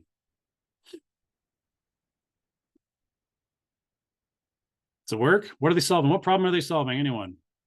What problem is Grammarly solving right here?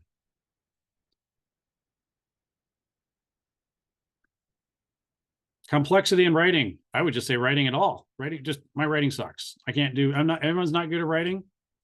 Or, right? I'm either not a great writer or good at writing. Bam, you got it right here. Great writing simplified. Done. What does that mean? Okay, well, it's bold, clear, mistake-free. What are my problems? I'm not bold. I'm not concise. I have no one ideas what I'm saying, and I make tons of mistakes. Those are the problems that they're solving, right? They're proposing them as a solution a little bit, sort of, but I actually maintain that they're talking about the problem. If I have trouble being bold, if I have trouble being clear, and I make a lot of mistakes when I write, I might want to click the button to find out I need to learn more. Okay. Beautiful. Whoops. Whoa. Hello, world. Sorry. Last one.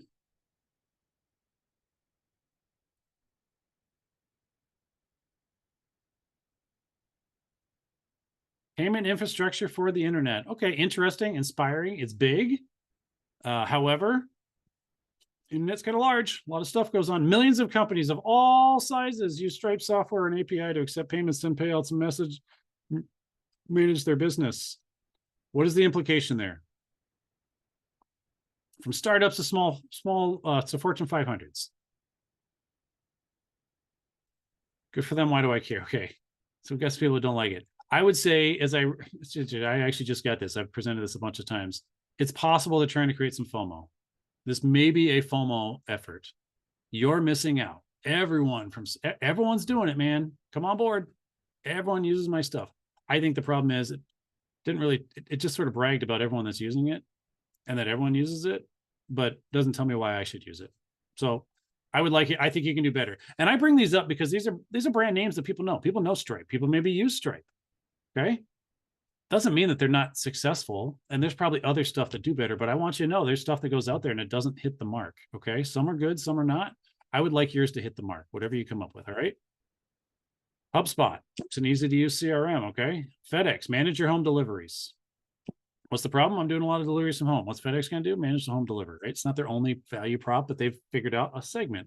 How do I get in the home delivery segment, right? LG, state-of-the-art living experience, right?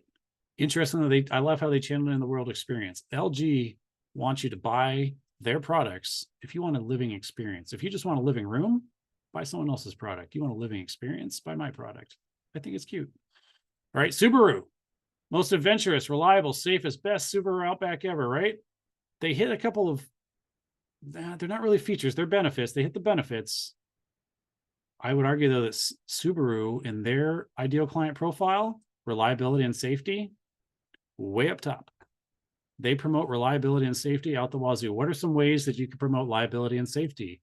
If I knew my customers had kids, what would I show in every thing? Car seats, safety restraints, probably watching people take their kid out of the car seat from the Subaru as part of the commercial, right? Safety, right? If that is in their ICP, that goes all into their advertising and everything you're talking about. Okay, yet they may talk about car accidents and commercials or survivability or real life testimonies, all that type of stuff, right? Again, what problem are Subaru solving? A car gets you from point A to point B. Is that the problem a car solves? It's kind of a feature of a car, in my opinion. A car is solving other things. They're more lifestyle oriented, in my opinion, than the problem I need to solve is I need to get the whole soccer team and all the gear from point A to point B. Okay, that's a problem that I'm solving, not necessarily a Highlander versus a Escapade versus whatever, right? All right, I'm not going to delay on these because we've got some other stuff, and we're actually going to skip all this one because the value maps take a little time to explain. So, because I want us to get to the workshop and start digging in a little bit to our value proposition, okay? Key considerations. Creating a value prop is time consuming, but it's certainly to your advantage in the long term, okay? You can't please everyone, so please do not. Please do not, okay? Differentiate yourself from the pack. That's the whole point. You do not want to be the same. You do not want to be a commodity. We're going to talk about getting some price here in a second. Connect yourself so that customers can take action. So here's what we're going to do. We are going to I'm going to take another break right now a little bit early because when we come back, I want us to dive into the worksheets, and we're going to just be plowing through worksheets for the next hour or next chunk of time, actually. And then we're going to flip over to the pricing and we're going to dig into that. All right. So let's go ahead and take a real quick 5-minute break. Let's come back at 10:40. And then any other questions, throw them in there. We're going to be hitting the worksheets hard. These worksheets are in the workbook that you've already downloaded. I'm sure Andy will drop it in there one more time. You may have to print it if it's having some trouble accepting some inputs. We can definitely take a look at that. It's possible we formatted it in a way that's not compatible for everyone, but I want you to be able to write something down. So be back at 10:40 our time, so in 5 minutes, and we will work from there. we are back. So we're going to dig into the value proposition workshop. We're going to start looking at those worksheets and filling them out. So what is uniquely best about my product and service? This is a, we're going to build on, what we got, and we're going to start on mouse getting a little excited here. The problem articulation worksheet. These are the problems you are solving for your customer. So I'm going to stop the share. I'm going to bring up the page. It is the first page in the workbook. I got it up here. Here we go. Okay, it should basically look like this. So that first page. And what I want you to do is for each one of your products or services, write down at least five problems it solves for a buyer. Okay, we're just going to keep beating this thing about problems that we're solving. Sometimes there are more than one problem that we're actually able to address with our products and services.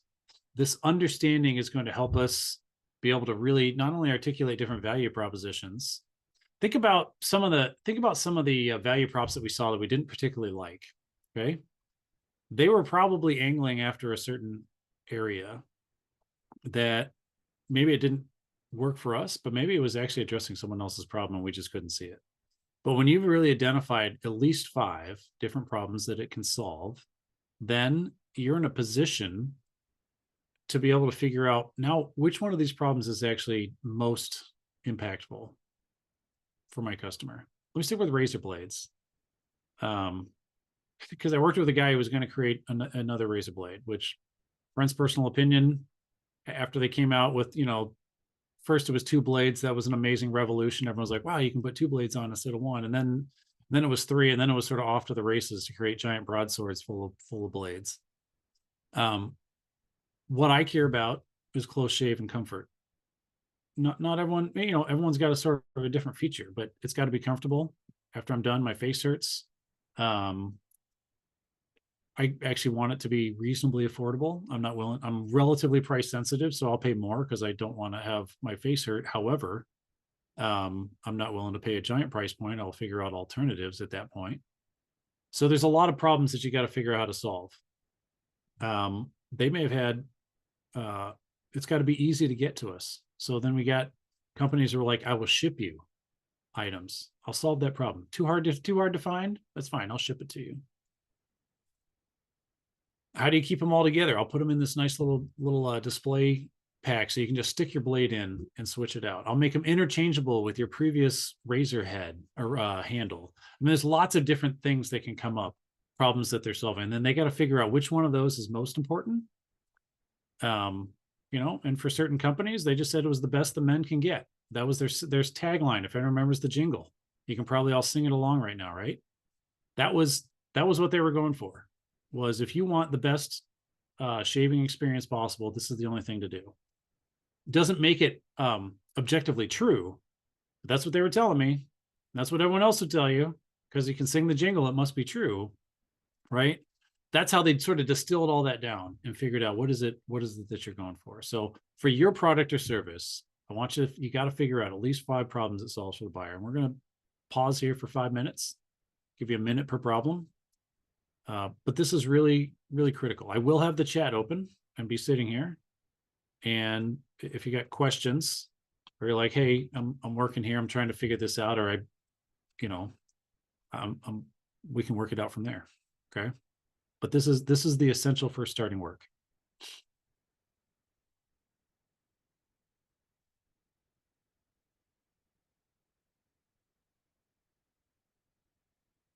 If you got a question, if this count as a problem, or I'm struggling to figure out my problems are, throw all that stuff in the chat. We can do some live brainstorming or some live brain typing.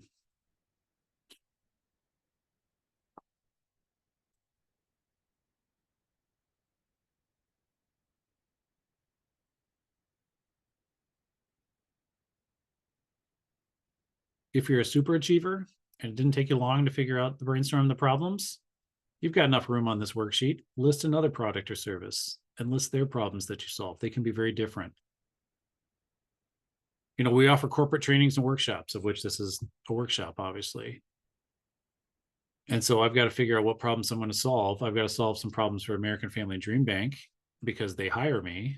This is another example of customers and users, right? The corporation is going to hire me, or a company like DreamBank is going to hire us. But the you are the end users. So I've got to be solving a problem for you, and I've got to be solving a problem for Andy. Okay, so I got to have the list out there.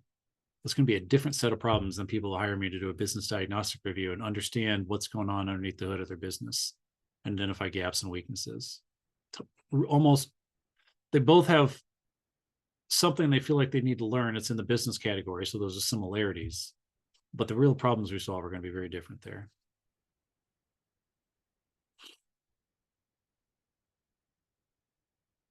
I'm envisioning everyone scribbling furiously or typing furiously on their computers.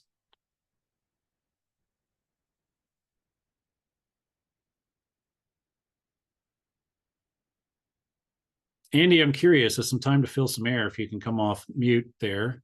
I'm speaking from the DreamBank's perspective. When you are looking at the types of problems you want to help from the DreamBank's perspective with some of your customers, what are some things that you're looking for and problems to solve?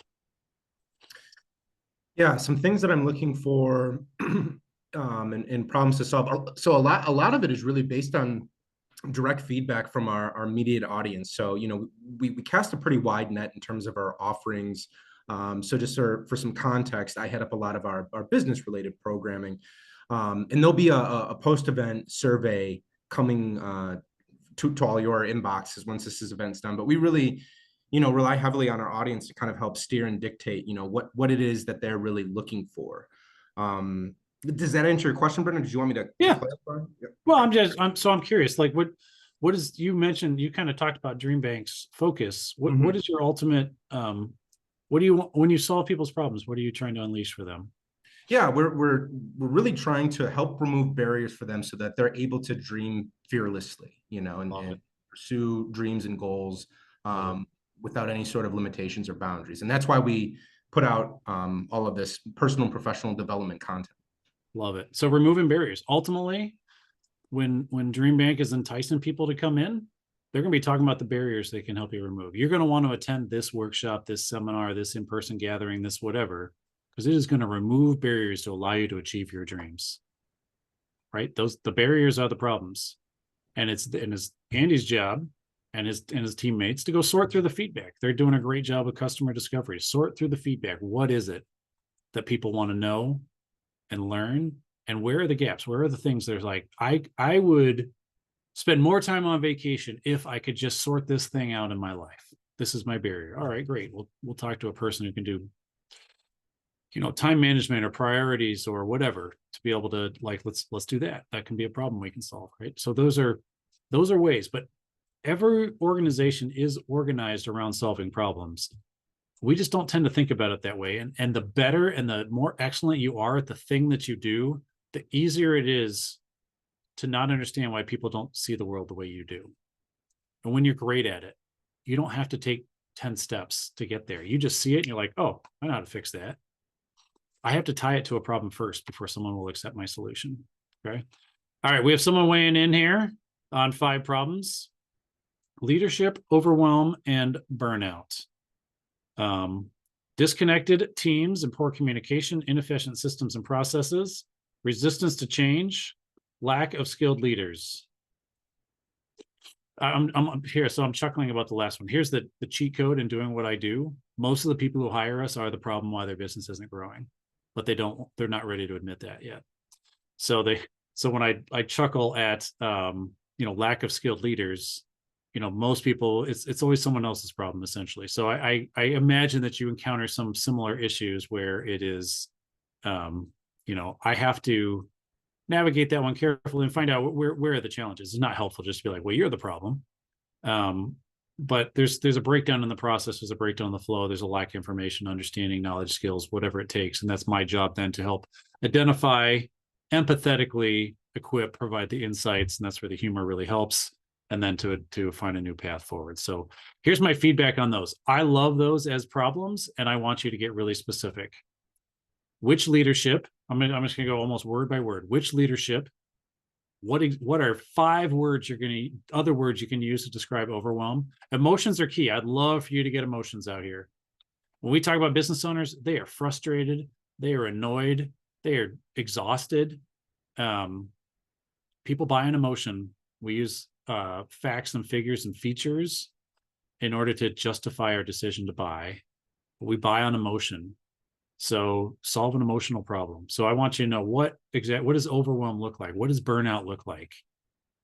You know, leadership comes in and you feel like by 2 o'clock, you just want to press delete on every email and throw the thing away. Okay. Disconnected teams. What does a disconnected team look like? Teams that do X or don't do X. I'd rather see it clearly like that, because disconnected is like, wow, I'm not disconnected. But then you're like, you found out that you sent out an all staff email and at noon when you had your team meeting, no one even had read it. You know, and it was like, oh, that happened to me. Right. And you start doing these every time. It's like, oh, that's me. Oh yeah. I had one of those. Yep. That was last week. Well, now you know you're hitting their problem. Okay. I could go through your whole list, but I want you to be specific. All right, here we go. Web design, outdated website costing business sales. How do they know? How do they know it's not costing sales? You find that your website this year is getting half the sales you got last year. You're saying it's outdated. I think that's actually you identify it. They don't necessarily know it's outdated. Okay. Poor online visibility. How would they feel online visibility? No matter what you've tried to do to your website, you can't get beyond the 3rd page on Google. Right? That's poor visibility, but it's got to be, you see where I'm going? Poor search engine results. That's similar. So online visibility for you must be different than search engine. I don't know what that means. You can tell I already got that wrong. So I want you to use some different words. That's on me, but I have a website and I work with other businesses. And I don't fix their website, but we do talk about some of their messaging and then get some people in to really make that work. But you clarify what you mean by online visibility as you do this, right? Can't find your business. That seems related to the search. Defining the target market. How does defining the target market impact the web design? Okay. What happens when you get to your website? It's not clear who your customer is. And as a result, you can't find the right customers aren't clicking that book a discovery call with me. That could be a classic one, right? But that's the problem. The problem they feel is like, I do 10 meetings a week and none of these people are good customers for me. And they're all coming in off my stupid website. That's the problem I'll solve for you, right? Inconsistent. Again, you know it's inconsistent. What does inconsistent look like? You find that as you go from page to page, it was like completely different people came down from space and wrote the page, right? Not aligned with the brand. I avoid going to the brand word first. I love the definition we had a brand. Do not get me wrong, but most people don't know what brand is. So inconsistent with your core messaging. You feel like every page says something different, difficult to navigate. That one's, that could be a high bounce rate, etc. All right. So getting stuck in potholes and car damage. Well, here we go. Feel like you have to navigate a minefield just to park in your garage. Right. I love it. Not knowing where to park, getting citations and fines. So assume here we're talking about people parking on the street. All right. 2 and 3 seem very, okay. Those feedback. All right. Assisted living facilities. These are for problems we solve, and then we'll go to the next one. These are great. Thank you, by the way, for participating. These workshops are much more fun when people interact, and again, it's their first time in the webinar format, so this has been a lot of fun as well. Problems you solve, 24-hour attendant. So what is the problem when you don't have 24-hour attending? Grandma is on her own overnight when she gets up and falls going to the bathroom. Is that the problem? Then say that. Say that. Who's your customer? Is it grandma or is it the family member saying, grandma, you need to move in? It's just a living facility. That's a hard one too. It could be another user customer, not necessarily. Right? Meals for special diets. That's not the problem. That's the solution. The problem is it's the same meal, regardless of whether you're paleo, gluten-free, vegan, right? All of a sudden now, by the way, you're niching down into, hey, do you have a special diet? I know how to get answers for you. Independent living versus nursing home. Those are 2 categories. You have to define it. You cannot, again, when we're experts in our category, to you, independent living and nursing home are completely different categories. They would be to me, but for the fact that my wife used to work for one of the larger senior housing companies in the country. But otherwise, I've been like senior living, nursing home, those are synonymous terms. You know they are not. You can't assume your customer knows they're not, right? Pharmacies and physicians come to the facility. That's a solution. The problem is grandma who already can't walk has somehow got to get out to Walgreens in order to go buy drugs, or you got to go get it for her. Or like in the middle of winter when it's icy and everything else, she's got to go out, get in the van and go be transported to go to a hospital visit or go see the doctor just to get her knee checked up. That's silly, right? I'm assuming that this is where we're going. So again, it is so hard to talk about this is the feature and the benefit of the solution that I have. What I'm going to challenge all these. What problem does that solve? That's what you have to target in on, because you're going to go for my pain and my problem, which is I want to go to this facility and actually be taken care of, not just be a housing unit and then have to do all this other problem. Okay. Oh, businesses taking their parking lots. Love that. All right. Feeling unsafe. Good. Cool. All right. That hopefully we're getting this. You can do this one for a long time. We need to keep going. Life is flying by and you worry that you've not lived fully. Ooh, I like that one. It's actually not specific. However, it is, like, that was good. There are times when like you hit one that gets there, and well done. I think there's some other examples you can help people with on that. What are 5 examples of not living fully? And again, this is where knowing your customer matters.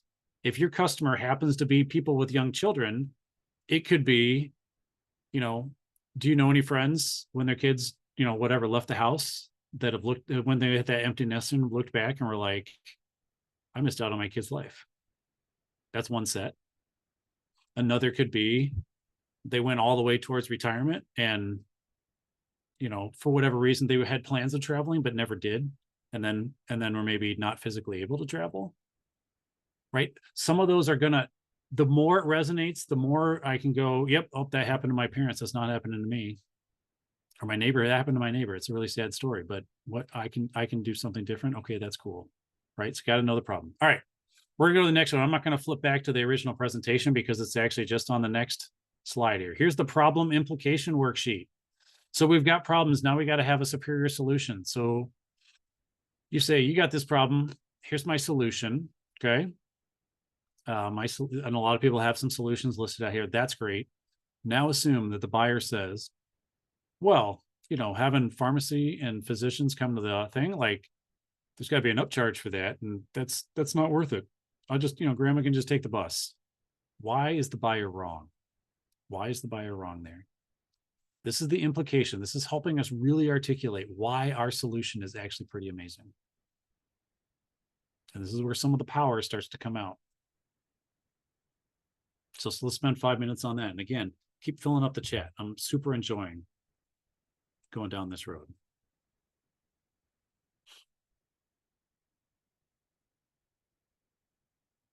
I'm gonna bring Andy back for a second. I want to role play this out. I'm not trying to put Andy on the spot, but I happen to know he's an amazingly competent and capable man. So Andy, welcome back to the stage. Thank you, Brent. Happy to be here. All right. So DreamBank, let's say, and again, your programs are, correct me if I'm wrong, they're offered without cost to all who are invited. Is that right? That's correct. Yeah, there's no fee associated with any of the programming that we do. So there's no fee.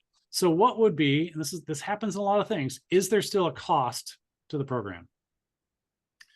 When I think about it from like a consumer standpoint, maybe it's like time invested. Time is the one thing we can never get back. Okay. So for some things, when you're like, well, they can't say it's not worth the cost, it's free. It does take time. It does take time. Maybe you got to travel. Maybe it's the in-person thing, because it's like, okay, we're hosting a DreamBank facility. If you have not been, is an amazing spot to get your dreams activated and fulfilled. Okay. But you may be like, really, I got to drive, then I got to park, then I got to do the thing. And like, I just would prefer to sit in my slippers and not get changed. Fine. So if I say that to you, Andy, like, it's in person, really, dude, like, why am I wrong? Why should I come to this event? Whatever it is you're hosting, think of something you got coming up. Why am I wrong? Why should I get out my bunny slippers and drive over and park and do something at the DreamBank facility?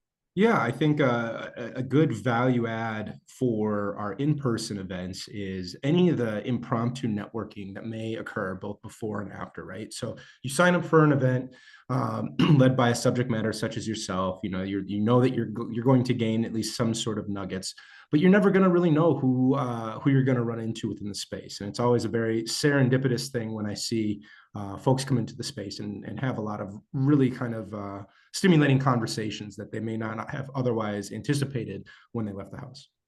There. That's one. So you had one. You could probably come up with a bunch, but that's an example.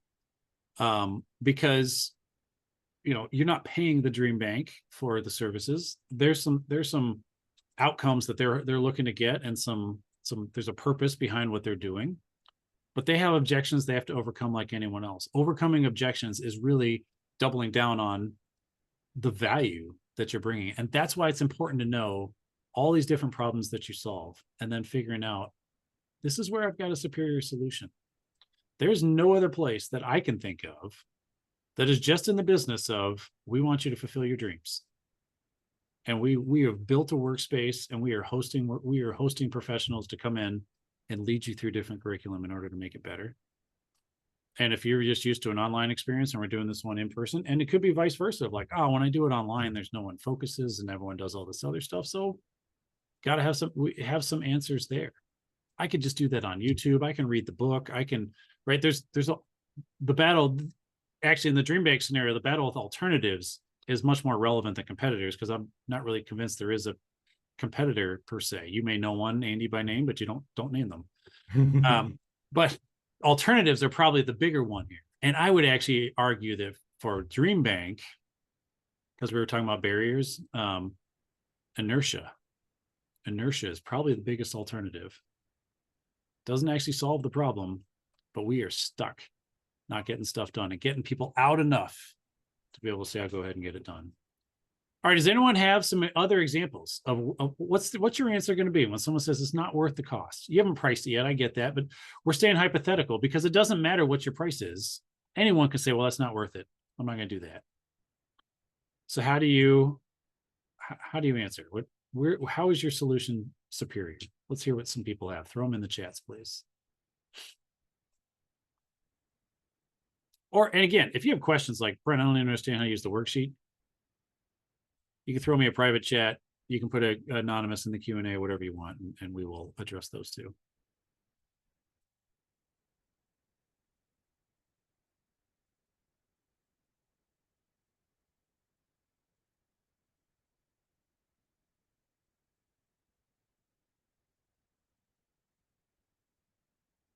Here we go. What's the opportunity cost of missing out on potential business? That is the way we get to an implication. I think it's next level. Judah, you were on the website one, right? Yes. Okay. I'm going to address that. Yes. So a couple things. Not everyone knows what opportunity cost is. So getting to this answer is actually essential in articulating value. Like for me, I'm going to give you an example. So what is the value of missing out on potential business? There's on the website. If your customer doesn't land, they don't go. So what is an average sale worth to you? When you get a sale, oh, it's $1,000. When a customer finally finds the thing, it's $1,000. Okay, cool.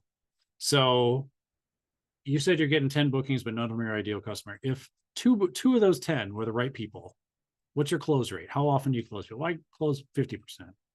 If they've already done all that homework and they book the appointment, they're interested, I can get half of them in. Okay. So you're saying if I can go from 0 good customers to 2, or I can get 2 more customers and you close one of them, that's worth $1,000. Yeah. How often does that happen? Well, it'll be about, every month. Fine. So you got that. So it's 12 months. Okay. So $12,000. Okay. That's good. The solution, so now you've got, what value they're bringing there right off the bat. That's a farther end part of the conversation, but an essential part of the conversation, because now I have something to directly juxtapose when there's a pricing discussion. I was like, ooh, that's a lot of money. I was like, I know, because there's a lot of things we're going to do on the back end. And I would love to see you realize that $12,000, because that's money in your pocket that you're not getting today. And I'm like, well, I don't know. I think I'll do something else. It was like, just let me make sure I understood the problem right. That, but if you're okay walking away from the $12,000 additional revenue, that's your call, because it's your business. It just seems to me like, unless there was another problem, here's where we have to go. But I think before that, if we're going back to, optimizing search engine visibility, it may come to the buyer's wrong, because I don't think here's how in this current day and age, it could be, And the answer is our superior solution is because here's the buyer journey on the internet today. Used to be something different, but post-COVID or with the new administration or what, like, I don't know, the world's always changing as far as the internet. But in 2025, here's how people buy today. And the challenge you have with your website is you're missing this, this, and this. And so you have all these places where people jump off. Our solution makes sure that we track them here. We give them the funnel, that they know where to go, that they're not confused, that they know how to click, so that you get that one additional call, so that you get the extra $1,000 you're looking for. Okay. I wouldn't answer it with a question. You have to draw it all out. Most people cannot do the math and don't do the math in their head to realize, oh, dang, I never really thought about the fact that each one of those right calls is worth $1,000 to me a month or whatever, one time, whatever the thing is, right? You will almost always have to do the math for them. And so that's why I don't ask the question. I will calculate the question. I'll ask them the questions to get the information. To be like, oh, so you're saying that it's worth X to you to get this done. Okay. So let's start with a $5,000 business diagnostic and all this other stuff in order to get the result. Wow, $5,000, that's a lot of money. Well, it is, but we got a $50,000 payoff at the end. So is it a lot of money to invest 5 to get 50? I don't think so. But, let's keep talking about it. All right, let's keep going. What do we got? Hopefully that helps. Cost of regret versus the value of fulfillment. So this one's hard. That's a lot of money. Yeah, you're gonna have to dial in and get really specific. What is the value to you? And again, everyone's like, can I spend an infinite amount of money on my kids? That was the example I gave earlier. No. Or do the vacation? No. But it'd be interesting to really push someone. If you could do the dream vacation, what would you spend for the dream vacation? If this was your one, and after this you knew for whatever reason you could never travel again, what is that worth to you to have that one done? Because when we come in and we help you find the time and the freedom and the organization and the money and the savings plan, or all the things you may help provide for a fixed fee of, or for however you price, right? It's value versus cost in that scenario. But a lot of times we're also just correcting misunderstanding. Oh, this isn't going to be able to do whatever. Well, actually, it turns out, it's a lot of work it takes a lot of work in order to like get a calendar system in place. Actually, funny, we have this cool app system, or we recommend people use this app that in 3 clicks, figures out how to organize your life. Really cool. All right. Problem, our leadership development organization. Okay. I want, Dr. Katina, I'm looking at yours. Stuck in the chaos of inefficiencies. I want you to think about everything in terms of specifics. I'm going to outlaw you from anything that's not specific. And it's not because I don't like you, it's because you can get there, because it is the concrete things. Chaos of inefficiency is abstract. What is concrete? That every time I come into work, there are 5 more emails giving me, I had a plan of everything I was going to do when I came into work this morning. And then I opened my email and we didn't get a single one of those done. And it has been 28 days counting since I actually got anything done on my to-do list. And I kept getting a to given me list all the time. That's chaos and inefficiency, but it's got to be concrete. It's got to be something that someone nods their head and was like, yep, that happened to me yesterday. Yep, that's every day. Yep, I'm getting ready to throw my computer out if I see one more email come through from my boss who didn't bother to think about the things he asked me to do yesterday. Like it's really got to be that clear, I think. All right, save money in the long run, avoid citations. So costs a lot of money. Well, so avoiding citations. How much does the parking ticket cost here? $70. How many parking tickets you end up getting, right? You know what a new driveway, replacing the asphalt. I love it. You know what a new driveway costs? We seal it today, it costs $1,000. Don't know what it costs. I'm making that up. It's probably more, right? If you need a new driveway, it's $20,000. This driveway that you've got in the condition, we'll do a few patches, seal it. It's got 25 years more life. If you don't do anything, in 5 years, the next quote is going to be for replacing the driveway because it won't be able to be repaired or sealed or whatever, right? These are how you address the objections, because usually it's limited understanding. It's usually limited understanding. Okay, cool. All right, let's keep cranking. All right, so we've got those 2 done. This is page 3. We already did the ideal client profile. Now I want to get into competitive uniqueness. Okay, this one This is page 4 in your workbook. This is where you're going to take your product or service, and now you're going to compare it to the alternatives. Okay. You can start with competitive uniqueness if you know what it is. For some people, that's really a challenge. Here's what my product or service does better than anyone else. Okay. Next column. Here's what this particular product or service does where I have an advantage, demonstrably better than all the alternatives. Okay. That's demonstrably better. Okay. Other people may be able to, and let's say we're doing bookkeeping. Other people may be able to do the bookkeeping. It just takes them 5 hours. We do it in 2. Okay, that's better. Don't talk about price in here. We're not competing on cost because we're not a commodity. So don't talk about my price is less than your price. That's commodity language. We're not using that. Okay, just so you know. A lot of people put that in, particularly when you're early. I'm just getting started, so I'm giving you the 50% discount. I got this from Jesse Cole of the Savannah Bananas. Very fun organization. If you ever get to see him play baseball in your area, a discount is the tax for being average. A discount is the tax for being average, and you're not average, so we're not going to talk about discounting our prices. Okay. So competitive parity. This is what you have to do to be as good as everyone else. Used to be, and sometimes these shift over time. And then there's a competitive disadvantage, which is competition does other things that I don't do. That's okay. And it's probably okay because that's not your target customer. That's not the service that you actually want to provide. You come and you'll install the new fridge or whatever, but you don't haul it away. Okay, well, a lot of companies have added that service. Some people include it. Some people charge for it. Others are like, hey, it's your problem to haul it away when we're done. Okay, that may be a disadvantage, but usually it's a disadvantage that you just need to know and understand and say, hey, if that's important to you, that's something our company does.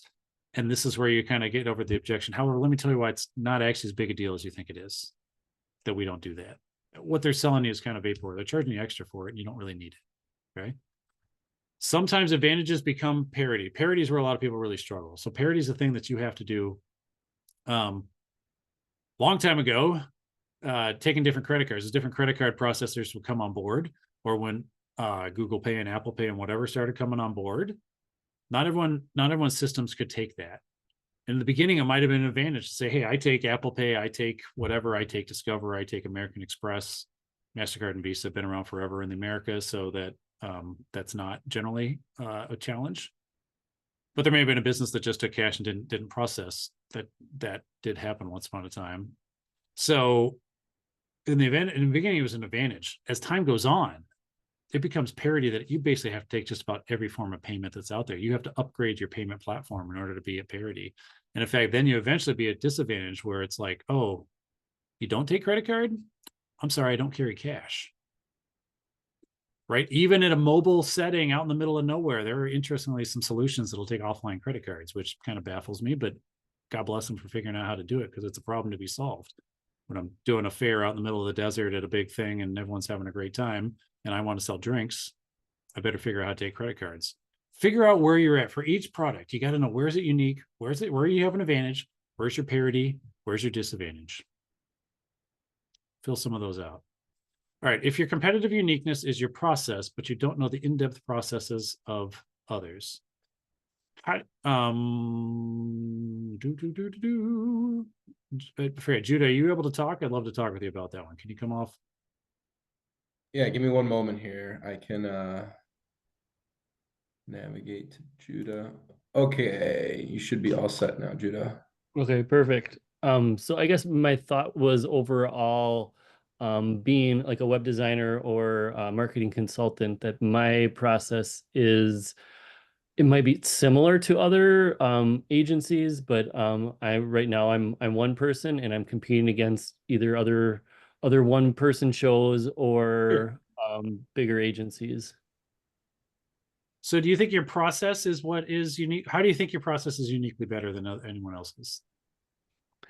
I think it might be different, just like one-on-one getting to know a client and working directly with them. And like, I think that as when I compare it to an agency, they would be directly working with me the entire time versus who knows who else. So I guess that's kind of how I see it. Great. Then I would put that on there. I mean, I think So I'm going to use I think a similar example, but stay with me, because I said many people in my industry, my competitors, will sell systems, slick strategies, or stern lectures, right? And we don't lead that way. And so that's how we're going to distinguish ourselves from it. Someone will come in and they'll be like, when you implement this system, your life is solved, and we're going to start at point A, whether you need point A or not. They don't sell it that way. That's my description of how they sell it. Have I sat through their entire process in great detail? No. But I've heard enough stories. In fact, I can actually tell little snippets of how things get implemented and let other people tell me the name of the business. And it sort of becomes a joke, because I'm like, if that doesn't work for you, that's fine. We work with a individualized approach where we sit down and we actually understand your problem and where you're at and what you need addressed. And that's where we start. So for us, that has it's either an advantage or a uniqueness. Don't overthink it too much. If you really think the way you analyze someone's website, or we start out with a set of custom suggestions right off the bat, where others, you don't even get help along the way until you're 3 weeks into their contract, right? Figure out how to distinguish yourselves. You may have to do 2 different routes. One, hey, if you're thinking about an agency, here's how I distinguish myself. If you're on another solo who's like, well, of course they'll meet with me one-on-one. They're the only one they got to meet with. Well, let me tell you about our special process that we go through. And you don't necessarily have to know that, hey, this guy doesn't do that. This guy doesn't do that. I have the chart with, I got the X's and they got the check marks or whatever. But I would highlight what you think you do exceedingly well. And it's okay if you lean on that as your uniqueness. Does that make sense? It is. Yeah. I think that helps. Thanks a lot. Yeah. And if you happen to know that I have customers that rave about this thing, one of the things that I get, Brent, is that Brent oftentimes gets some of the challenges I'm facing and provides a unique insight or solution rapidly that really changed my perspective and allowed me to move forward in a short time. Some folks are like, well, we're going to do the scope and we're going to do the outline and we're going to do whatever. And I'm just like, are you open to a suggestion? Because we don't have to do any of that right now. I got one you can take right now, and then we'll continue to do the rest of that. Right? That's unique for some people. They're like, you don't get the answer to the test until I produce the report. Well, I don't think that's helpful, but I've been on the other side of that in certain business situations. So I'm glad that was helpful. Yeah. Thank you. Anyone else want to throw some stuff out or questions about this one? Here's why this is important, because this is going to position how you sell, how you position your value prop. I'm going to be generous. It's going to be at least be on your advantage. It's best if it's on your uniqueness. It can be what I call substantially unique, not chronically unique, substantially unique, where, fine, there's 3 other people in the world to do this, but by and large, like, we're at the cream of the crop. If you're picking from us, you're at least picking from the right category of people, and we've eliminated everyone else, because how we address your issue is there's no alternative on how to do it. No good alternative on how to do it. Love to get a few others, because this leads directly now into how we're going to create our value prop statement. And after that, we're diving into pricing.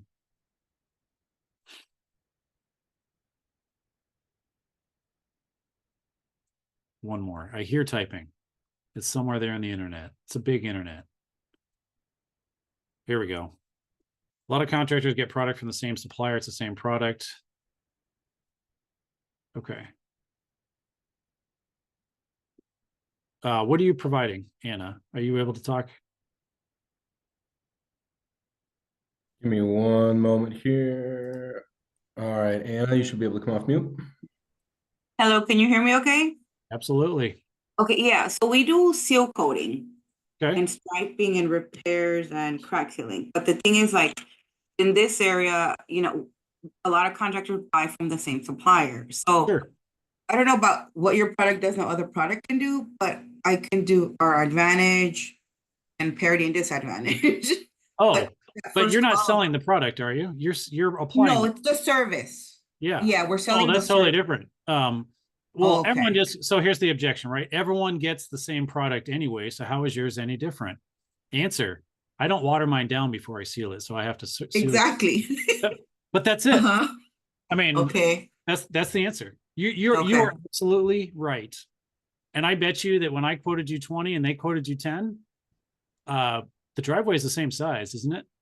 How do I get those 20? How do I get those 10 to magically turn into 20? short of a miracle, they cut it. People cut it. I'm just gonna tell you, people in our industry, they cut it because that's the only way they can reduce the price of the job. Yes. Right. Exactly. And I come out and most people, the owner doesn't come out and supervise. They don't have a supervisor. The people are only hired for a half day. And so they better get it done. And they leave the edges sloppy, and whatever you do that is different, or, that you want to brag about. Okay. That's what makes you different. Got And it. you bring up a really good point. Even if you sell products, you all talking to everyone on the line now, even if all of you sell products, figure out how you make that a selling an experience instead. Because an experience is hard to replicate. A product is sort of fits in I can go buy this anywhere. Well, that's true. But it's honestly so much nicer to come into our facility and enjoy it. And the staff is always friendly and helpful, right? There's an experience that goes with it, because it could be done everywhere. It is, however, enjoyable to go do it there, or better, or faster, or easier, right? Some of those features those experiences are being tied into the product to kind of make the product a little bit more into a service, if you know what I mean. But promote the fact you don't water yours down. I mean, it's just that simple. Yes. Perfect. Thank you. All right. Let's see. Contract good. Your team maybe. Video storytelling business, fairly new. Thank you, Amy, for writing in. Some of the uniqueness and advantages of speed, quickness versus working with a bigger agency. I'd put that in. Our turnaround times are half of what we got, because we get you. You'll work with me exclusively. That's it. You get the top talent 100% of the time. I've done this for X amount of time, and you get my expertise all the way. You won't be passed around. I mean, finding a strategy is not just a video, zeroing in on why, finding the target audience and calling a specific call to action. Yes. And the video isn't just a video. The video is doing something. When we cut a video for MKE Business Coach, and then we recut it when my wife joined the business as well, we want you to understand who we are. It's not a video. It's no like trust. The video wants to go down all no like trust, that by the time you get past the video, in the spot where we decide to anchor it on our website is where we're leveraging it, that you're like, I want to click the button and I'm basically ready to buy. I don't even know what I'm going to buy yet, but I'm going to talk to these folks and find out what I need. And then I'm in the position to buy. Are they going to afford it yet? We'll figure that out, because I told you I want that price point to be at that's right there. I'm not sure. And it's my job to have determined value. Right. But I love what you have about the storytelling business, Amy. I think those are important. So I want to challenge people too. Did you come up with disadvantages? A disadvantage. And a disadvantage for Anna just came off. Our quotes will not be as cheap, because we don't cheapen our service. Right. And I kind of use some of the words on purpose there, because cheap is okay, it's less money. But if I cheapened a service, that doesn't imply that I charged you less for it. That implies I did a less good job on it. Right. So there might be some ways you can go with that and be like, yep, we are not going to be the lowest cost provider, because we only bring the highest quality to your paving project. Now, if quality is not in that customer's desire, it was just, nope, I need to sell the house next month, and my broker told me I need to install a driveway. You're not getting the job. Fine. That's okay. That's not my target customer. I'm going to go make sure to go where the target customer says, I have to reseal it every 2 years or reseal it every 5 years. Which one do I want? Right. So again, know what your disadvantage. That's an area I'm not going to compete on. And know that it's fine. I don't want it. Or like, that's a Walmart parking lot. Well, that's beyond the scope of what we can do. We're not taking on those jobs. Here's the jobs that we do, though, that we can get into. All right, cool. Let's go to the last. So we got that one done. Here comes the building your value workshop. Oh, look at that. This is our old one. But that's fine. We're going to stick with it. There's always one. When you're updating your presentations over time, you always get your old one. But it's essentially the same. We've just got a slightly bigger businesses. All right. Here's how you build this one. For an ideal customer who had the following problem. Our product or service that provides, unlike the following. Okay. So here's ours. What it used to be, but it's essentially the same. I'm just going to read it so I don't create any discord here. Small business owners and entrepreneurs who are amazing at their skill, craft, or trade Okay, now it's growing businesses with a growth-oriented focus, working their butts off, find they're spinning their wheels and not getting the results they want. That's our specialty. Milwaukee small business coach. Notice we dropped the small because I'm now changing who my customers are. So I want to target to my customers. I don't want to limit to people who are thinking their business is small. We'll work with you to transform your hard work into hard cash. Our product or service provides, what we do is we provide the next right action along with small business insight and empathy and a large dose of humor, right? So our value prop essentially hasn't changed. We're pitching it to a different category of customers. That's our value prop. Unlike the alternatives that promise yet another system, another strategy, or another stern lecture.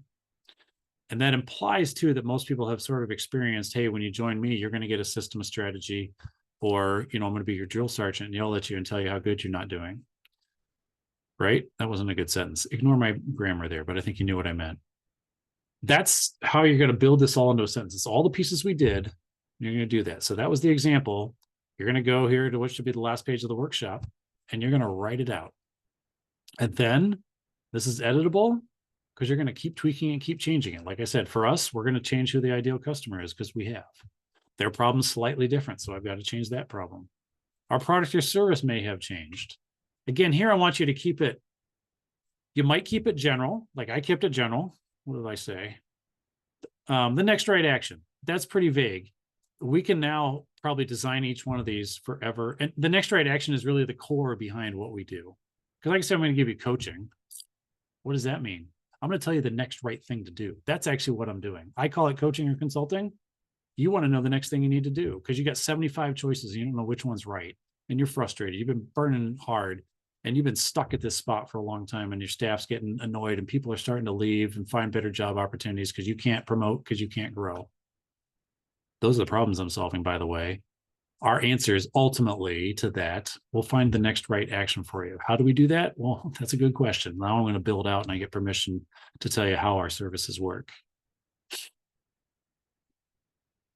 To take some time to write this, I'm actually going to roll this one right into a break because I want to pick up on pricing and spend the last hour taking what we have now, going through these concepts of pricing. And you have to figure out, based on the different concepts I'm going to provide, what are some ways I can really address my pricing and make it work? I've talked about one of them already, essentially is understanding the value of the problem you solve. We did with that theoretical example, every call, every successful conversion is worth $1,000. How many is that? That's that a month, okay, or 12 a month, or whatever. You figure out what the total is, $12,000 a year, okay. The service I'm offering you is $2,000, $5,000, $10,000. If it's $300, I would say you're underpricing as an example, because for a $12,000 benefit for $300, first I'm going to question like, what's the, where's the rug going to be pulled out from under me? Right. But there's a lot of things in pricing we're going to get into, but do fill out this value prop template. I'm open to a couple people dropping in the chat. We're going to get together in 5 minutes. It's 11:33 on my clock. And I'm happy to digest one or two, and then we'll be getting right into the pricing. All right. See you in 5. All right. So what I said, it's always easier to lower a price than to raise a price. And so the moral is I want you to aim higher and not lower. Someone mentioned inflation in one of the pricing words that came out. Prices will always go up over time. There are a few exceptions for items that are being impacted by Moore's law, microchips and some stuff that we figured out how to make a whole lot better than we ever used to. But generally speaking, our prices need to go higher and we need to figure out how and when to do it. Small business owners tend to be late, very late in getting their prices up. And so they end up paying, I think, a profit penalty because we're not thinking about raising our prices when we need to capture the value that's out there. Okay. We're going to talk about various pricing objectives. So the first thing I want you to think about when you're thinking about the pricing of your product is what are you trying to achieve? That's the pricing objective. It is not as simple as, input everything into a box and crank out an answer. What am I trying to do? Maybe I'm trying to generate a certain level of volume or revenue. Why might I do that? I might have to buy something. Let's say I don't know what it is, handbags or something really popular, but I got to buy them in quantities of 1,000. So I need to price them As much as I like on a unit cost, let's say the unit cost on each of them is like $50. So I'm paying $5,000 to the company to ship me 100 bags. There you go. Now the unit quantity is 100, not 1,000. Doesn't matter. They ship me 100 bags.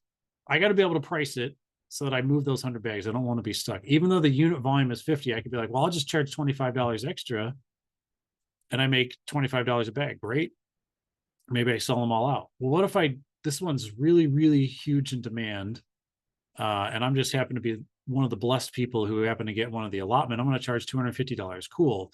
It sells slower, just supply and demand. Generally, it sells slower, but I'm making more money per. But I'm going to end up with 50 of them on the shelf left because there aren't that many people who can afford them at the 250 mark. Okay.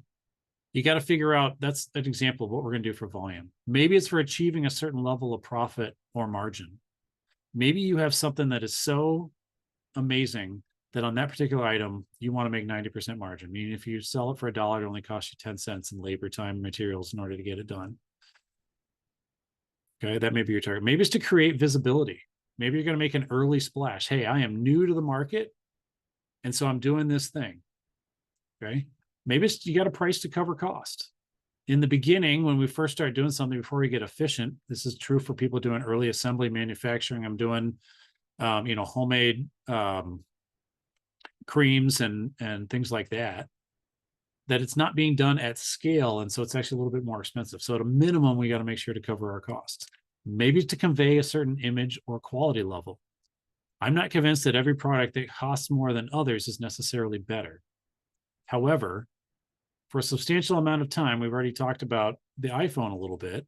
The iPhone commanded a substantial price premium over what some of the alternatives and competitors are. Now, I'd argue the early alternatives and competitors were no good, but they were figuring out how to follow.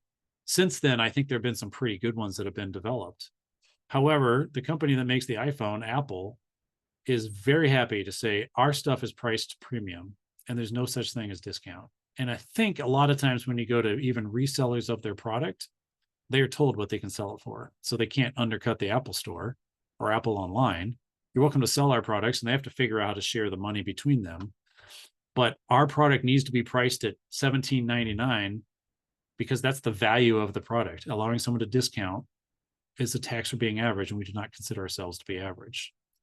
That's not what everyone believes, but sometimes then because it's priced high, you're like, oh, it must be good because it's expensive. Okay, sometimes we're going to price it as fair, whatever fair means. I'm selling into this particular market, this particular industry, this particular group, this particular opportunity, and I think my pricing needs to be adjusted in order to be fair. Fine. Sometimes you need to take advantage of volume discounts. If I can get to this amount of, like, if I only sell 100 bags, I have to pay $50 a unit. But if I could sell 250 bags, it'd be $40 a unit. Well, I'm going to price it to figure out how to get to that break point if that works. Some people, you're going to price to discourage market entry. This is what the big guys do. We can't do that. But that's, I'm going to price it for 1 penny above what it costs me because I can sell 1 million of them and that still makes me real money. Everyone else can't compete there. Fine.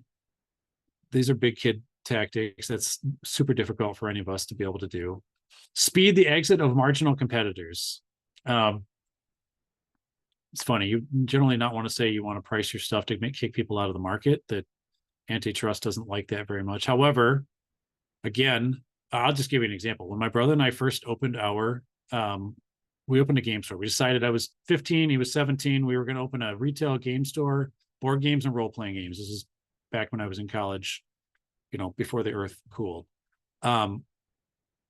We were going to open up because we knew everything about games and we enjoyed it. And we knew a lot of people played, so it was going to be perfect. The other place that sold games was a comic book store that happened to have games. So for them, it was a product line, not a dedicated focus. They had never run a sale on their products ever in the history. And they were sort of known to be very dismissive of customers. The day we opened, they had a 30% just because we want to sale until we say so. And they left it on. And essentially they were trying to force us out of business right away. There's no way they can afford being in business. And I'll tell you the margins on the business. You bought it for 50 cents, you sold it for $1. So 50% off meant that now I was only making 20 cents instead of 50 cents on everything we were selling. That was an effort to speed us. Their pricing objective was to speed us out of the market. So that's an example of where you might be able to do it. Otherwise, typically that's a technique for advanced people. And the other one is pricing to avoid government scrutiny.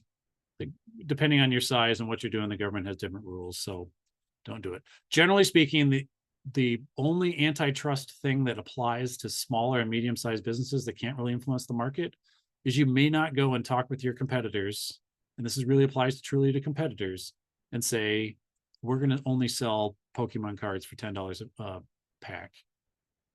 That's called price fixing. Anytime you're discussing and setting prices together, you don't have to be big, you don't have to be small. If you're just like, hey, you agree, I agree, we're not going to sell lemonade for less than $5. That's price fixing. That's illegal. It doesn't matter what size you are. All right, let's keep going. Cost plus. I just talked about that a little bit. Sorry, I want to pause and go back for a second. I want you to figure out what your pricing objective is before you think about how to price stuff. Think about what you want your objective to be. All right, I want to talk about cost plus pricing. I mentioned that a little bit. I bought it for 50 cents. We sell it for $1. Okay. There's your price. That's cool, but it's limiting. And let's talk about, I'll just talk about it because I don't have a slide for it. Here's why it's limiting. It's like, why does it have to be that way? Would my customers pay more than $1 for that product? Would they pay $2? Would they pay $5? We got into the game industry when Magic the Gathering first came to the market. Magic the Gathering first hit the game market in like 93, I believe. So we were there and we get cards in, and there was a MSRP for a pack. It was $2.45 if you want to buy a pack of cards, and like $89.80 if you want to buy the whole box. That was a long time ago, and it's still seared in my mind. That's how many we sold. And we would have a lineup out the door until we would sell out. Now, in hindsight, just because it was MSRP, there was no law that told me I have to sell them at that price. We should have priced it up and made maximum margin until the line got short enough. And I figured out how to match the amount I had in mind, but get the supply and demand curve to meet up. It didn't start in the beginning, but Magic became so popular and the supply was so constrained. And then what would happen? As soon as you would sell those items, the resale market would take over and could sell for a bunch. In a way, it's sort of like sometimes sports tickets used to be. The face price was $25, and immediately scalpers would be selling it for $200. Teams got a little bit wiser and have figured out how to get their own secondary markets and do dynamic pricing, but that was limited. We missed out on tons of profit opportunity. Meanwhile, we're facing a competitor that's trying to put us out of business by they had enough money and they're like, the 2 kids aren't going to be able to stay in business very long. We did. They had to drop their sale eventually because they weren't making any money. And the advantage of being 2 kids is your cost profile is kind of low. So you don't need to pay for some things that other people do in order to live. So that's your challenge on cost plus. The other problem that happens with cost plus is small business owners, and this is in our worksheet, which we may or may not have time to get to, but we don't value our time.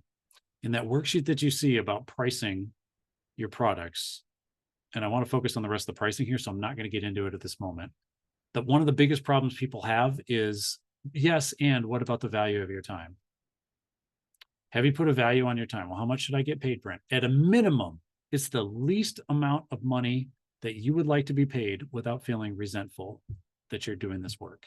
If you wake up one day and you're like, bro, I'm making $4.25 an hour. That hasn't been the minimum wage since like the 80s or 90s. That's terrible. Then you got to figure out how to price it up so that you're at least including your time. Businesses, when you start out, you're in your garage, your house, your kitchen, your basement, whatever, and you haven't priced it to include the value of your time. So that's a minimum. The next one is, what's it cost you to replace that labor if you have to hire someone to do it because you're growing and now someone else needs to do the work you're doing because you're doing something else more valuable for the business? Oops, I don't have enough margin in there. That's a bummer. Now I'm growing out of my space that I'm in, and now I've got to actually rent stuff. Well, my house was sort of included. I didn't include the value of those costs, or my garage or whatever. Now I've sort of had to move out. There's a question over here. Let's pop up. How do you value extensive experience in education? We're going to keep talking about that. We're going to get to some other things about how to put some values on those. Okay, it's cost plus. Let me keep on. There's a lot of pricing concepts that I want you to think about. Okay, value comes from 2 different levels. This may actually be right there. Okay, there's 2 ways to value: value in exchange and value in use. Value in exchange is just the supply and demand curve. It's what I just talked about. We had a line out the door because we had more people than would be able to buy. They would have to line up early to be able to get there in time. And we had a limited supply. We did not value that in exchange. We did MSRP because why not? So interestingly, we would only discount down to like compete, but we wouldn't raise up to take advantage of opportunities. That was a mistake. I think it was a mistake. There are some challenges though. If everyone's like, dude, basically take advantage of us every time there's a shortage. Yeah, that could come up if that becomes your reputation. This turned out to be a market that was essentially more an auction. It should have been more of an auction market in a way than a strict retail market. Value and use are other things. What are people's needs? So we're going to do a question about education and experience. Well, how does that fit into people's needs, wants, and preference, and other substitute options?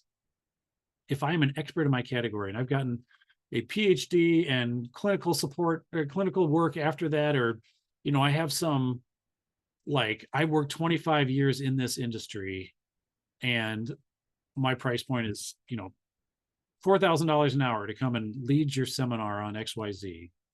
And other people don't have that level of expertise and their price point smaller. What you were paying for, and this happens to professionals all the time. If I had to price out an hourly rate on stuff, people are like, wow, that's an amazing hourly rate. And I said, I know. And it took me 30 years to gain all the information I'm going to teach you in 30 minutes. So you have two options. You can spend 30 years and you can learn it yourself, and that's cool. And don't pay me my rate. Or I already know where the goods and the bads are, and I can tell you what to do right now and give you a framework to work on. And by the way, I think your outcome is going to way exceed how much I'm going to charge you. So you value the education and experience based on how valuable is it to the person receiving it, if that makes any sense. I have a chartered financial analyst certification. That meant I had to take 3 tests. Think of it like most people are more familiar with the CPA. The CFA is intended more for more investing and company valuations. It takes 3 years of tests and study after school to be able to do it. After college, you have to have a bachelor's degree to qualify to take it. That means something to some businesses. And they were like, wow, since you understand that, that is amazing. And to others, they're just like, 3 letters, cool, let's go. To one is willing to pay me more if it fits what they need, the other's not. Another example, I had some experience doing some industrial, industrial development work. And the person hired me not to do industrial development work, but because in his work of buying and selling businesses, he knew that in order to, the creativity that you need in order to be able to overcome some of those challenges was exactly the creativity he wanted. And that's actually what sold him on paying it, because he was on the line on like, that's a lot of money. And it wasn't that he knew his upside outcome would be good if he achieved it, but can Brent deliver on that? That was the challenge. It wasn't whether the money was worth spending. Is Brent the one to spend the money with? But that was the piece that got it over. So you got to use it in a way that makes sense. And for some people, it does not matter. And I do not recommend that people lead with their education because you don't know if it matters yet. But when it becomes clear that it matters, I mean, I got another client that for them, if the curriculum has not been certified by some university, you are not allowed to teach it in their organization. Doesn't matter how much I know, how people could have made millions of dollars off of it. If a university professor hasn't stamped their name on it, I can't teach it. That's their choice. But I got to figure out how to, find the curriculum that works or get someone to certify my stuff, et cetera, if I want to get their business. That's all different. All right. Sorry, let's go back. Value and use, needs, wants, preferences, awareness of other substitutes or options. These are what the customers are really focusing on. What's their income? What's their wealth? Okay. Let's consider pricing at a coffee shop. Do coffee shops tend to run out of coffee? No. Supply is, let's just say relatively, it's essentially infinite for the number of people who are coming. A supply and demand curve would basically say you should be giving away that coffee for almost nothing because you want to get the line so long until you run out the curve. But that's not what happens. Why? What is a coffee shop selling? I don't want to drop, I said a coffee shop. I want to take that back. Let's just call it a cafe. What are the cafes? What are they selling? What are they really selling? Experience. Thank you. You cheated. Both of you are cheating. Experience. You're taking my words. You're cheating. No one look at the test before I give the answer. No, I'm kidding. Congratulations. Most people tell me coffee and other stuff, atmosphere. That's it. You're getting it. And what have they taken? They have taken a product and turned it essentially into a service. Services are hard to compare with each other. They're hard to compare. We're both coaches, but we're different. Our personalities are different. Our insights are different or whatever. How are you going to compare 2 coaches together? You got to come by something else. I like his shirt better. I'm going to hire him. Thank you. Let's do it. Coffee. How do you compare coffee? Well, you could do a little flavor profile, but I think I'm not a coffee drinker, but let's assume that flavors are relatively good enough at both places that the difference is not enough that I'm going to drive across town. But if the experience and the atmosphere is different and it's something I enjoy and it's my vibe and I'm going there additionally to get a better life because I don't want to work in my basement anymore. I want to visit the cafe. I want to see people. I don't want to do whatever. Okay. What's that worth to you? You know, my grandpa would not pay. He would love McDonald's coffee. Why did he love McDonald's coffee? Because it was cheap. And at the pharmacy we went to, it was 25 cents. You know, it was one of like old school pharmacy with the counter. You could still get ice cream served and all sorts of stuff. It was amazing to go to as a kid. He would never, like, the idea of paying $5 for a coffee is like, he's like, I better get the whole coffee bag and like the bucket to take to church and give everyone coffee at church for $5. Nowadays we drop $5 for nothing. Yeah, a little bit of inflation. Gramps love you. See you in heaven sometime. It is different because it's an experience. He would not pay for the experience. He just wanted the item. He's a little more on the supply and demand curve. Nope, I just get the cheapest coffee because I just need the caffeine. For others, though, man, that experience and atmosphere matters. Okay. All right, let's talk about we got a lot of different things we can do. A lot of things play in. We got to look at some outside factors and be strategic. We got outside costs pressing on us. Okay. We got demand and value, supply and demand and value that we're delivering. We got some marketing strategies to think about. What are we trying to do? What are you trying to achieve? Some legal legal issues, and we got competition. Okay. That may be determining, like the story I was telling you. That's really driving a lot of pieces. So let's just talk about some considerations here, okay? The same people can offer the same thing for a different price, okay? So let's talk about some considerations that you consider. And for this one, I want to think about hotel rooms. In essence, the core, this is probably the parity item. The parity item that all hotels are offering is a place to sleep. Probably it's got a bathroom included too, but I'm just going to stick with the place to sleep for right now, okay? So there's a price at break even. You can see that first line. There's a price at competitor A, and there's customer segment A on perceived value. There's a competitor B, keep going up, competitor C, and customer segment B perceived value. How can I have different perceived values? I'm at the same product. Well, if I'm at a hotel, I may have a couple of features. I may have one that's just a double bed and, you know, the bathroom. No amenities. It's like a small studio. And maybe another one's got the king bed, but it's got the suite attached and the business lounge thing and a balcony. Okay. Perceived value. Does it actually cost me that much more? There's a little more square footage. The cost of the bed does not cost a hotel that much more to swap it out. Their incremental revenue on it's pretty huge. And their price points all along the way.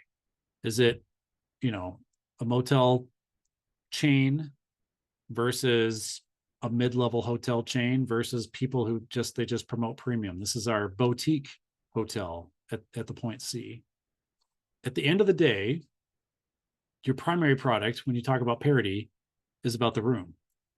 So if you're going to think about pricing your product, what is it that you're trying to do? Do you want your rooms filled all the time and you're not going to invest very much in the rooms in order to do it? That's competitor point A. And there are lots of those. And you may or may not like them. It depends on if you're the customer. But if that's a spot you want to be in and your purpose is I'm providing affordable single day housing alternatives, it could be the type of housing that you might have at a truck stop. The truckers have to stop after 11 hours of driving and they want a place to rest that's better than their the back of their cab, the sleeper cab if they have them, but not all have a sleeper cab. That may be a great solution because you fill it up all the time and turn it all the time. If instead you're on prime, you know, property downtown somewhere in a city that you really want to be at for a major event, you know, Louisville is really busy when they got the running of the Kentucky Derby. It could also be time. It can also be time based. It's a really busy time of year. Down in vacation locations over the Christmas holiday winter break, places are surprisingly more expensive. It is more expensive to rent a car. It is more expensive to do all those things. All those considerations matter. So I want you to do it. It's perceived. Perceived value isn't also in the name. Super 8 isn't perceived as a cheaper solution. Price may not matter. It just depends. I mean, it depends on what, I don't know how each of these people are positioning themselves. They may position themselves as better breakfast. They may position themselves elsewhere. Some may really position themselves as just, this is an affordable place to sleep. You've driven by them and maybe you drove past it because you didn't want to continue. But those places wouldn't exist if someone weren't buying their product. Okay, I'm not saying anyone's better or worse than another, because some people have different price sensitivity. Okay, but it's something that I think you really need to consider. Okay, let's talk a little bit about pricing strategy. We did this a bit. We're talking about it a little bit here. I can shift down if I need to do penetration pricing. This is where a lot of small business owners start. I want to make sure someone can hire me. No one knows I'm any good. So I'm only going to charge $50 an hour to do this thing that eventually you can charge $500 an hour for, as an example. There's parity pricing, which is, hey, I went and figured out what everyone else is charging. They're charging $5 for coffee. I'm charging $5 for coffee. And there's premium pricing, because I know I'm better. I'm like, they're charging $5. I'm charging 19. Why are you charging 19? Because they don't give you a foot rub when you get you're drinking your coffee. You get a foot rub here. Right? Whatever the things are, there's lots of things to consider. You got to understand where you're going. Know that it's always easier to lower price than to raise price. Okay. Cost reductions can be possible with volume. All right. And there are customer segments that are price inelastic. Inelastic means that the elasticity of price is basically people will continue to buy it almost regardless of where you move the price point. There's a lot of complaints about groceries. People have changed the type of groceries that they bought, but people are still buying groceries because we have to eat. Gas for your car is the most common example given for price inelastic. We are price takers. You don't set the price. You don't show up at the gas station and say, I know you said $2.99 a gallon, but I'm thinking, would you do it for $2.50? Nope. Because they adjust their prices every day to match whatever the market's at. That's inelastic, because if I need gas for my car, I have to go fill it up. Other things don't matter as much. So you got to know where you're at. Is your product more of a necessity, or is it really a luxury? And can you position it in a way that, like, even if it's a luxury, it's a luxury you have to have. And I don't discount it, like we talked about with Apple, not to necessarily discount it. There are others. Tempur-Pedic does their pricing like that. Okay. And then kind of figuring out alternatives. I bring these all up, and you're going to like, Brent, give me the magic formula. There is no magic formula, but there are all these considerations to start putting constraint boxes around it until you finally come here. And then you're going to go test it out and say, where am I at? Okay. Here's where some of the creativity really starts happening. How do you want your prices to vary by aspect of your product or service? This is where we talked about bundling. Okay. Price with, so go back to the hotel. You'll see this. Everyone gets standard Wi-Fi. If you try and stream off standard Wi-Fi on a night that we're busy, good luck. But the premium Wi-Fi, we bundle that in for these customers who are on our rewards program, or who pay this extra money or this upcharge or whatever type of customer. This is like students. The student quote discount. I don't like discount. I like the student opportunity, right? Student rate. I have it for students. I have it for a limited group. I have it for people who show up first. That's the early bird. There's a lot of things I'm going to put out there. It's the type of customer. It might be for a corporate customer. It might be if you're a small business solopreneur without any owners, or it might be without any employees. It might be for someone who has employees. It might be for the time and form of payment. If you pay cash upfront before we start, it's this price. If you want to pay credit card, it's another price. And if you want to pay me over time, it's a third price. My product is still the same. I'm actually getting different amounts of money and stuff going on. Things to think about. What else could we do? Let's keep going with some examples. You could bundle and unbundle products with a price. Some of us offer a lot of services. I'm going to go back to, again, I think it was Judah. He gave a great list of about 10 different problems he solves. I bet you he has a lot of different things that he does. We'll do your SEO. We figure the configuration of your website. We send the XML map up to the search engines that need to have it, et cetera, et cetera. You could bundle it all together and say, I do all these things for this package of price. However, some people just want me to come on and they did some do-it-yourself stuff and they really only need help on these other items. You can break it apart. By the way, when we break apart bundles, the cost of the a la carte, meaning one at a time, putting them all together, should exceed fairly significantly the cost of the bundle. I want people to buy the bundle. Most people don't use everything in the bundle. That's the truth. The bundle also tends to be my higher price point item. So I'm giving you additional value in order to do that. By the way, I may have this in here, but I may not, so I'm going to mention it now. Your most valuable best item should always be in your highest price point package and not available elsewhere. But Brent, I want you to do the one-on-one thing with my employee where you always get this type of outcome. I said, I know, and that is available in our premier package, and I'd be honored to do that. Well, I only want to buy this package. I'm like, that's totally cool. Here's all the ways we provide value there. That part, though, is only available in the premier package. Why? Because sometimes people want to split the bundle because they've already figured out those 5 things I don't really care about. It's not worth it to me. It may be worth it to someone else, but I don't need that. But what I really want is that one. I said, okay, that's cool. It's in this bundle. Consider that. It's a way sometimes we can take what we have, we're just selling one at a time, and now get more value and more price for the thing that they would have bought for, that you were offering for cheaper, okay? Selling the same product under different brand names, pardon me, at different prices. So when people do, sometimes the same person who makes the store brand and the name brand, it's the same company, different box. Might be able to do that. You might be able to give it just a different name. You might offer, where's some examples up here that we've got going on? You can really just rename your products. This is almost the easiest thing. Rename your products or services and put them out there for different groups. What happens is that people can't comparison shop you in that way. It becomes a little more difficult to get that done. It'd be like, oh, you did that for this particular nonprofit. I said, I know. And that was a special part of my donation I gave them as part of that. We did the nonprofit service. If I want a business diagnostic review and someone's like, I really don't want to do your starting price point. And the point is I really need something super limited. I'm like, fine, I will do a limited scope business review. I can't call it a diagnostic because you're not going to give me enough information, but I'll review it. Now, what am I going to do? Very, very similar things, quite frankly. I'm going to limit where I'm going to focus. We're going to agree on that limit where we're going to focus. But it's a way to take my offering and make it different. And now I can offer it. And maybe it's at a price point that works. And it's been given a different name as a business review, not a business diagnostic, right? I can start at a low price point and I can add on high margin items. Anyone ever been to a restaurant? They ask you if you'd like another drink. If they serve alcohol, and really if they serve anything, the drinks are high margin no matter what they are. But alcohol is particularly a high margin item that you want to push a lot of. Desserts are a high margin item typically. They should be, because those are the add-ons. Do you want fries with that? Those potatoes didn't cost them very much. And the fryer didn't cost them very much, but they have it. So you're adding on all these add-ons. Do you want the meal, right? Pricing at high peak, low and high peak times. You've seen this at different places. I talked about a little bit what we should have done selling the magic cards, right?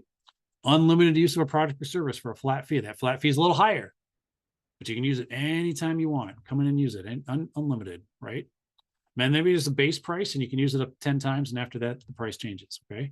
These are some different things we can do. Okay, let's keep on playing. Different prices for different market segments. This is totally legitimate. If you have a different market segment, you can price them differently. Okay, loyalty programs for past or heavy users. Okay, loyalty program typically implies discount. However, it can imply, instead of giving stuff money off, I would rather include extra things in. What do you get as a heavy user, as someone who signs up for our, weekly package? You get invited to all of our paid seminars. You get a ticket for free. You're coming. Now, is that a discount off the paid seminar? Maybe. I actually think it's a bonus, though, of more value I'm going to provide for everyone who's already, to keep them in that high tier. Price differences for users who can only buy or use at certain periods. This is like, and I don't know if people remember night and weekend minutes. We'll do something else, but this is off-peak pricing. So it's one price. Oh, it's the price it on when you go into American Family Field. Thank you, American Family. The Brewers Stadium here. There's two pricing that you have for parking. There's one pricing for Monday through Thursday. And there's another pricing for Friday, Saturday, Sunday, and Cubs games. And Cubs games, regardless of the day. Because lots of Cubs fans come up to watch the game up here in Milwaukee because it's harder to get tickets in Wrigley Field. And so the owners of the Brewers are no dummies. They're like, we'll take your extra money, please. Okay. So that's when it's actually a different time and a different market. Let's talk about a different market segment. Okay. People who want to come watch the Cubs Brewers games. Price is tied to characteristics, okay, such as size of the foot or car for their car wash, right? If you have this extra feature, like it's different, okay? Maybe there's a cash discount, something to really look at. Look at your merchant fees. You're paying at least 3%, maybe even up to 5%, okay? Maybe there's a trade discount. It's something you're working with in an association. Time payment programs, you know, it's $500 now or 3 payments of $200 each, which yes, total $600, but you're going to pay me for the privilege of letting you pay over time. Maybe it's the trade-in, trade-up program. You see this on phones all the time. Give us your phone and do the thing, and you got to sign up for a 36-month program, okay? Let's talk a little bit about pricing levels. These are a little more in the levels and tactics, okay? Pricing levels. Notice you can talk about actual price charged, okay? This is the point about the 95 or the 5s or 7s or 3s or 0s, what you ended in. The studies have shown, according to Milena Palmer, does a lot of work in behavioral psychology and behavioral economics and works on pricing. It doesn't matter. It doesn't, no one's fooled. $9.95 is $10. Sometimes it can indicate if a lot of value brands tend to be using those numbers, and if you sort of join on with them, you may, and by value brand, you're thinking a cheaper, lower quality. That if you're using those numbers and they're using those numbers, you might get associated there. So that's the thing to be careful about, but you're probably not fooling people on it's actually $9, it's not $10, okay? Concept called gaps across the line and anchoring coming up at the same time. If you notice the pricing, how it goes, the full size is 43, mid-size is 32, compact's 25, subcompact's 21. A lot of times we want to anchor a high point and provide and then go down from there, so that I've set the price like, ooh, $43 for a car. I wonder if there's anything better. And then I go down. When I price my packages, I want to price my most expensive package first, because I'm going to anchor that price first. If I anchor my lowest price one first, they may want to do the high one, but I've already stuck the brain, because we haven't talked pricing to that very point. The first number I put out there, the brain is there and it's locked in. Okay. So I want the first one to be on the highest number that they're willing to pay, or even better, I've anchored them on the amount that they can value that they're going to get out of this, because my price is going to be less than the value they're going to get. Remember, we're talking about the person, $12,000. My price better come in less than $12,000, because they're not going to pay me more than $12,000 to get $12,000. But that's the number that's anchored there. Like, all right, so I think the opportunity here is we're looking for $12,000. Here's my proposal. 3 options. Bam, bam, bam. Okay. Here's the other thing that's happening. The gap between these points, as you go into higher categories, you keep getting bigger. Whoops, sorry. If my lowest price, if my lowest price offering, let's say it's $1,000, and then my next tier is $2,000, my highest price item should not be $3,000. It needs a bigger gap than $1,000. People are okay understanding. It feels like you're going to a bigger amount. I'm sure a full-size car isn't that much better, isn't twice as much better as a subcompact, but that pricing tends to work. So take advantage of those gaps. Take advantage of that extra money it's out there. Because if someone wants that higher value, they are sold on the value of all the products you serve.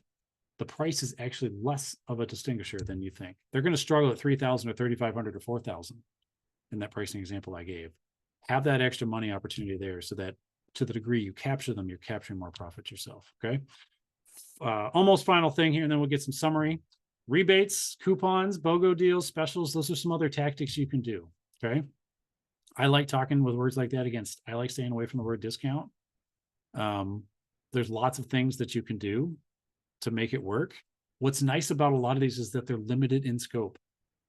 You don't necessarily diminish your value. It's because you're attending this event today with DreamBank that I'm going to offer you the following, and I will make you an offer. The good news is I price it the same as DreamBank. It's a free follow-up. The link will be at the end if you're interested and have some additional questions about what we covered and didn't get a chance to answer it here.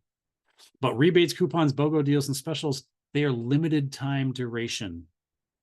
They are not saying I'm going to go into the marketplace at $50 an hour because that's what I think I can do. It may be for you because you were referred to me from X. I'm going to do $50 instead of $100, my regular price. Or because this is a nonprofit, I want to support your cause, I'm going to do this, and I'm going to limit it to 10 hours of time, or whatever, however you want to position it. Or in this situation, for this day only, for this period of time, is buy one, get one. offer expires, you got to answer by the time the seminar is done. That doesn't lower the value of what you're offering. It creates some increase in FOMO. I hope that makes some sense. And ultimately, where I'm pushing everyone is probably price higher than where you're thinking. Okay. So here's the key. Do not compete solely on price. Okay. Always harder to raise prices than to lower them. Which means if you go up and you face all sorts of resistance and you turned out you potentially made the wrong choice, or at least you're not positioning in a way that's working out for you, fine, then go back. You will have lost a customer or two, potentially not forever. Maybe you did. If I had raised the price on those magic cards, would people have been like, I'm not shopping with you anymore? The quantity was so limited, it took them a while to finally start printing at a level that you could buy whatever you want, whenever you want it. In the very beginning, they were, let's see, going up by 6 and 10x on runs and still not even coming close on meeting demand. It just took them a long time to get with the printing and logistics to be able to figure. Long time, just a couple of years. Okay, always harder to raise prices than lower them. Have the courage to give it the raise. Figure out your strategy, give it a hit, and see if it sticks. Because again, if you raise price, let's say I double my price. I forgot this on the pricing analogy. If I double my price, I'm going to give more details. I was buying it for 50 cents, selling it for $1. Let's say I can sell it for $2. Okay. And I was having 4 customers buy before. 4 customers buy, I'd make them 50 cents a piece. I'd make $2 on those 4 customers. Okay. Now I've doubled my price to $2. 1 customer buys, I make $1.50. 2 customers buy, I'm making $3. I'm making more profit, not talking revenue, I'm making more profit than I did with 4 people buying. So I can have 2 people be like, I'm out, that's too expensive. And those other 2 people buy from me, I'm making more money. I'm giving that to you as an example of the power of price. Sometimes we're so afraid of losing a customer. But the fact is, I can actually make the same amount of money with fewer customers, assuming I haven't exceeded everyone's price point, same amount of money with fewer customers, and allow me to maybe focus more on getting more of those higher end customers that I want, or customers in the product or service that I want, rather than chasing other areas. Okay. That's it. You can find ways to lower your price without lowering your price. That was all the tactics, the specials, the deals, finding price segments. This is because you're a nonprofit, because you're a student, because you're here at late night, because you're going to do the all-in special and do the one-time fee. We'll wrap all that in, right? There's lots of ways you can lower price without lowering your price. Use some of those opportunities, because price is a signal of value. And if someone has to choose between a $50 an hour consultant and a $500 an hour consultant, by the way, I stopped pricing my stuff per hour, because my value doesn't come by how long I work. My value comes because I have 30 years of knowledge. And when I have the answer, I have the answer, no matter how long it takes me to get to it. So I don't want to pay me for 20 minutes of time. I want to pay me for the answer. Okay. But anyway, find ways. Where was it going on this one? Totally lost my thought. Oh, pricing everywhere. When you say one person's $50 and the other's $500 an hour, which is better at their job? If that's the only information you have, I think you're going to tell me the person who's $500 an hour is better. Okay. You don't know that. All you know is their price. Go think about that. Think about that sometime. Price is a signal of quality and value, even before people have decided whether to buy or not. And I've literally had people say that I would not hire their services because they do not charge enough. This is particularly true in services, but it could be for a product. My fun story, I'm sure I've told this one before on a different format. My daughter, when she was young, allowance is pretty small when you're young. So when she discovered the dollar store, Dollar Tree, or one of the dollar companies, she found that for her minimal allowance, she could buy toys for $1. So she bought these cute toys and they were really fun. Guess what happened by the next day? She wasn't really being particularly hard on them, but they were all broken. And she decided the next time she had her allowance money, I really liked getting more toys from this store. However, these other stores, which aren't particularly expensive, they're name brands. I'm sure you can imagine what the next alternatives are. The toys I buy from there last, even though they cost me 3 times more. That was from a 3-year-old, 4-year-old. That store was the best store of her life until the next day when all those toys were broken. Price can be a signal to some people of quality and value. And sometimes you may be hurting yourself by not pricing yourself high enough. All right. And not all customers need to pay the same thing for the same thing. Figure out some ways to segment your market so that you can serve a lot of customers. Maybe it's changing your or debundling your product a little bit so that you can reach some of those people and say, well, tell you what, I can do an initial evaluation, make recommendations for you. That can just be a flat standalone fee. Normally I would do that with my whole consulting offering. But if you want that just as a separate one, fine, I'll stand alone so I can get some of your wallet share, okay? Price is a signal. Remember, price is a signal ultimately, but value is what people pay. What is a product worth? It is worth what someone is willing to pay you for it. There is no objective number, and that's why I can't just give you a formula and say, shake it through here and make it done. All right. This is a thank you slide. I'm going to come back to this. And I would love to see questions pour in. If you have specific examples, I can try and give you some focus on. We have 13 minutes left. I know Andy wants to wrap for a couple of those minutes, and I do want to go over the thank you slide because I want to give you that opportunity if you want to go ahead and book some time with me. It is a no cost effort, but is included as part of this program because I don't want you to leave with questions that I could answer quickly in a phone call or it'll be a Zoom session. Yeah, Brent, we did have one come through. I'll go ahead and read this out to you here. So when you addressed my uniqueness and advantages, you talked about, quote unquote, working with me the entire time, saying, quote, I'm the expert with XX amount of experience. I'm here from start to finish. My question, is it good to talk about my experience? I've been doing video storytelling my entire professional career, nearly 20 years. Is it good to mention that, or does that date me and make me look old and outdated? For example, many career counselors say not to put that kind of info on your resume because of that old and outdated feel. Just would like some insight here. Oh, goodness. You're only old and outdated if the videos you're cutting look like they were cut in the 2000s. I mean, videography has continued to evolve immensely. So the value I think you bring in experience there is not because I don't know what some of the video editing tools, you're not going to tell them that I basically mastered how to like tape VHS pieces together and be able to play it through. Like, I don't know if you did that, but like, that's obviously a dated technology. That's not of value to people. The value is that I have learned and continue to hone and refine my craft of storytelling.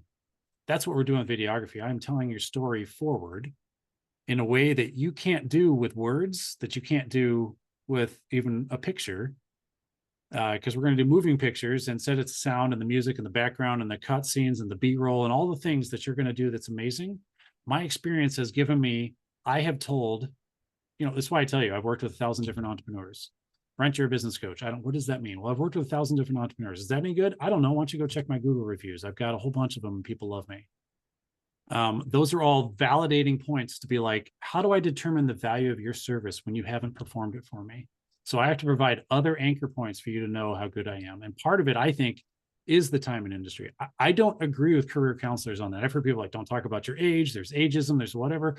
Look, if I can't figure out how to leverage my years of experience to benefit what I'm doing, that's my selling problem. That's not my age problem. Hopefully I don't consider myself particularly old yet, but my kids do, they're like, hey, Dad, the 1900s are calling and they want their people back, right? So that category depends, but I have to then figure out how to become relevant. And so I actually think it's a huge asset, but you probably have to explain, just being like, I've been 20 years in this industry. Well, okay, so what? That's a feature. What's the benefit to me? The benefit to you is that I've told thousands of people's stories, and that as soon as I hear you telling your story, the video is already coming in my mind. When we had our video redone, I could tell that the way he does the video is like, you come in with your stuff and your spiel and the things that you want to say, fine. He just keeps asking questions, right? And the film keeps rolling. And at some point he hears something and he starts asking different questions, and you can almost see in his mind the thought bubble and like the storyboarding and everything else he starts thinking so loud it starts showing up on the wall, because you can tell he has latched on to this, whatever's going on here. He has the supplementary images and the B-roll he knows he's going to need to now make what you just said ridiculously amazing, more amazing than just me saying it alone, right? And I'm sure you have similar capabilities. That's what you have to convey. That skill doesn't show up because you just graduated college and you know how to use the nifty-difty woo-dad things and cut a decent TikTok video. Technically cut a decent TikTok video, maybe not create a compelling story that connects with your customers. Which do you want? A TikTok video that works well, or a story that connects and gets people to buy? My 20 years of experience gets people to buy. Does that help? Yeah, Amy, go ahead and post up if you would like Brent to clarify, or if that, okay, All right. perfect. Yes, thank you. All right, so next question. I struggle with perceived expectations that often follow pricing when dealing with different sectors. For example, many feel that prices should be adjusted lower for nonprofits, but there are some that have budgets to pay for the services versus others who feel large corporations would have the budgets and could, but come across as penny pinching. Interested in your thoughts on this. Love it. Get that a lot. I've managed nonprofits and worked in large corporate, so I've seen both. So one of the questions you generally should ask when you qualify is budget. So there's a phrase, it's called BANT, B-A-N-T, budget, authority, need, and timing. So budget is, do you have the money to do what we're doing? Are you talking to the right people who have the authority to do it? Do they actually have the need, or is this like a nice to have and you're kind of wasting your time on the bid, or they actually need to get it done? And when do you want to get this done? So the budget piece is a critical part of the discussion. So if someone doesn't have a budget and they're a nonprofit, here's what I do. I will price out my full rate. And I've had people come back and like, whoa, we cannot do it for that amount. Okay. Then the easy answer is, I understand what your challenges are. What is your budget to be able to address this challenge?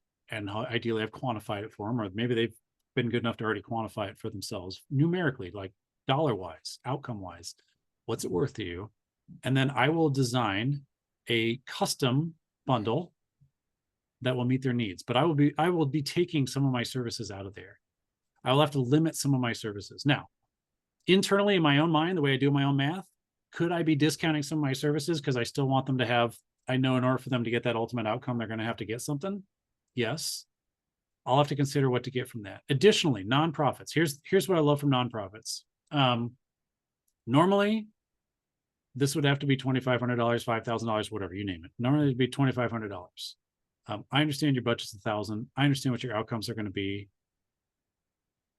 I would, so I'm going to give you two options. One's a package to do X, another's a package to do the following. And what I'm going to require as part of my payment is, assuming I do a good job, which I know I'm going to do a great job, I would like your executive team and your board members to provide not only a testimonial, but 5 introductions to potential customers.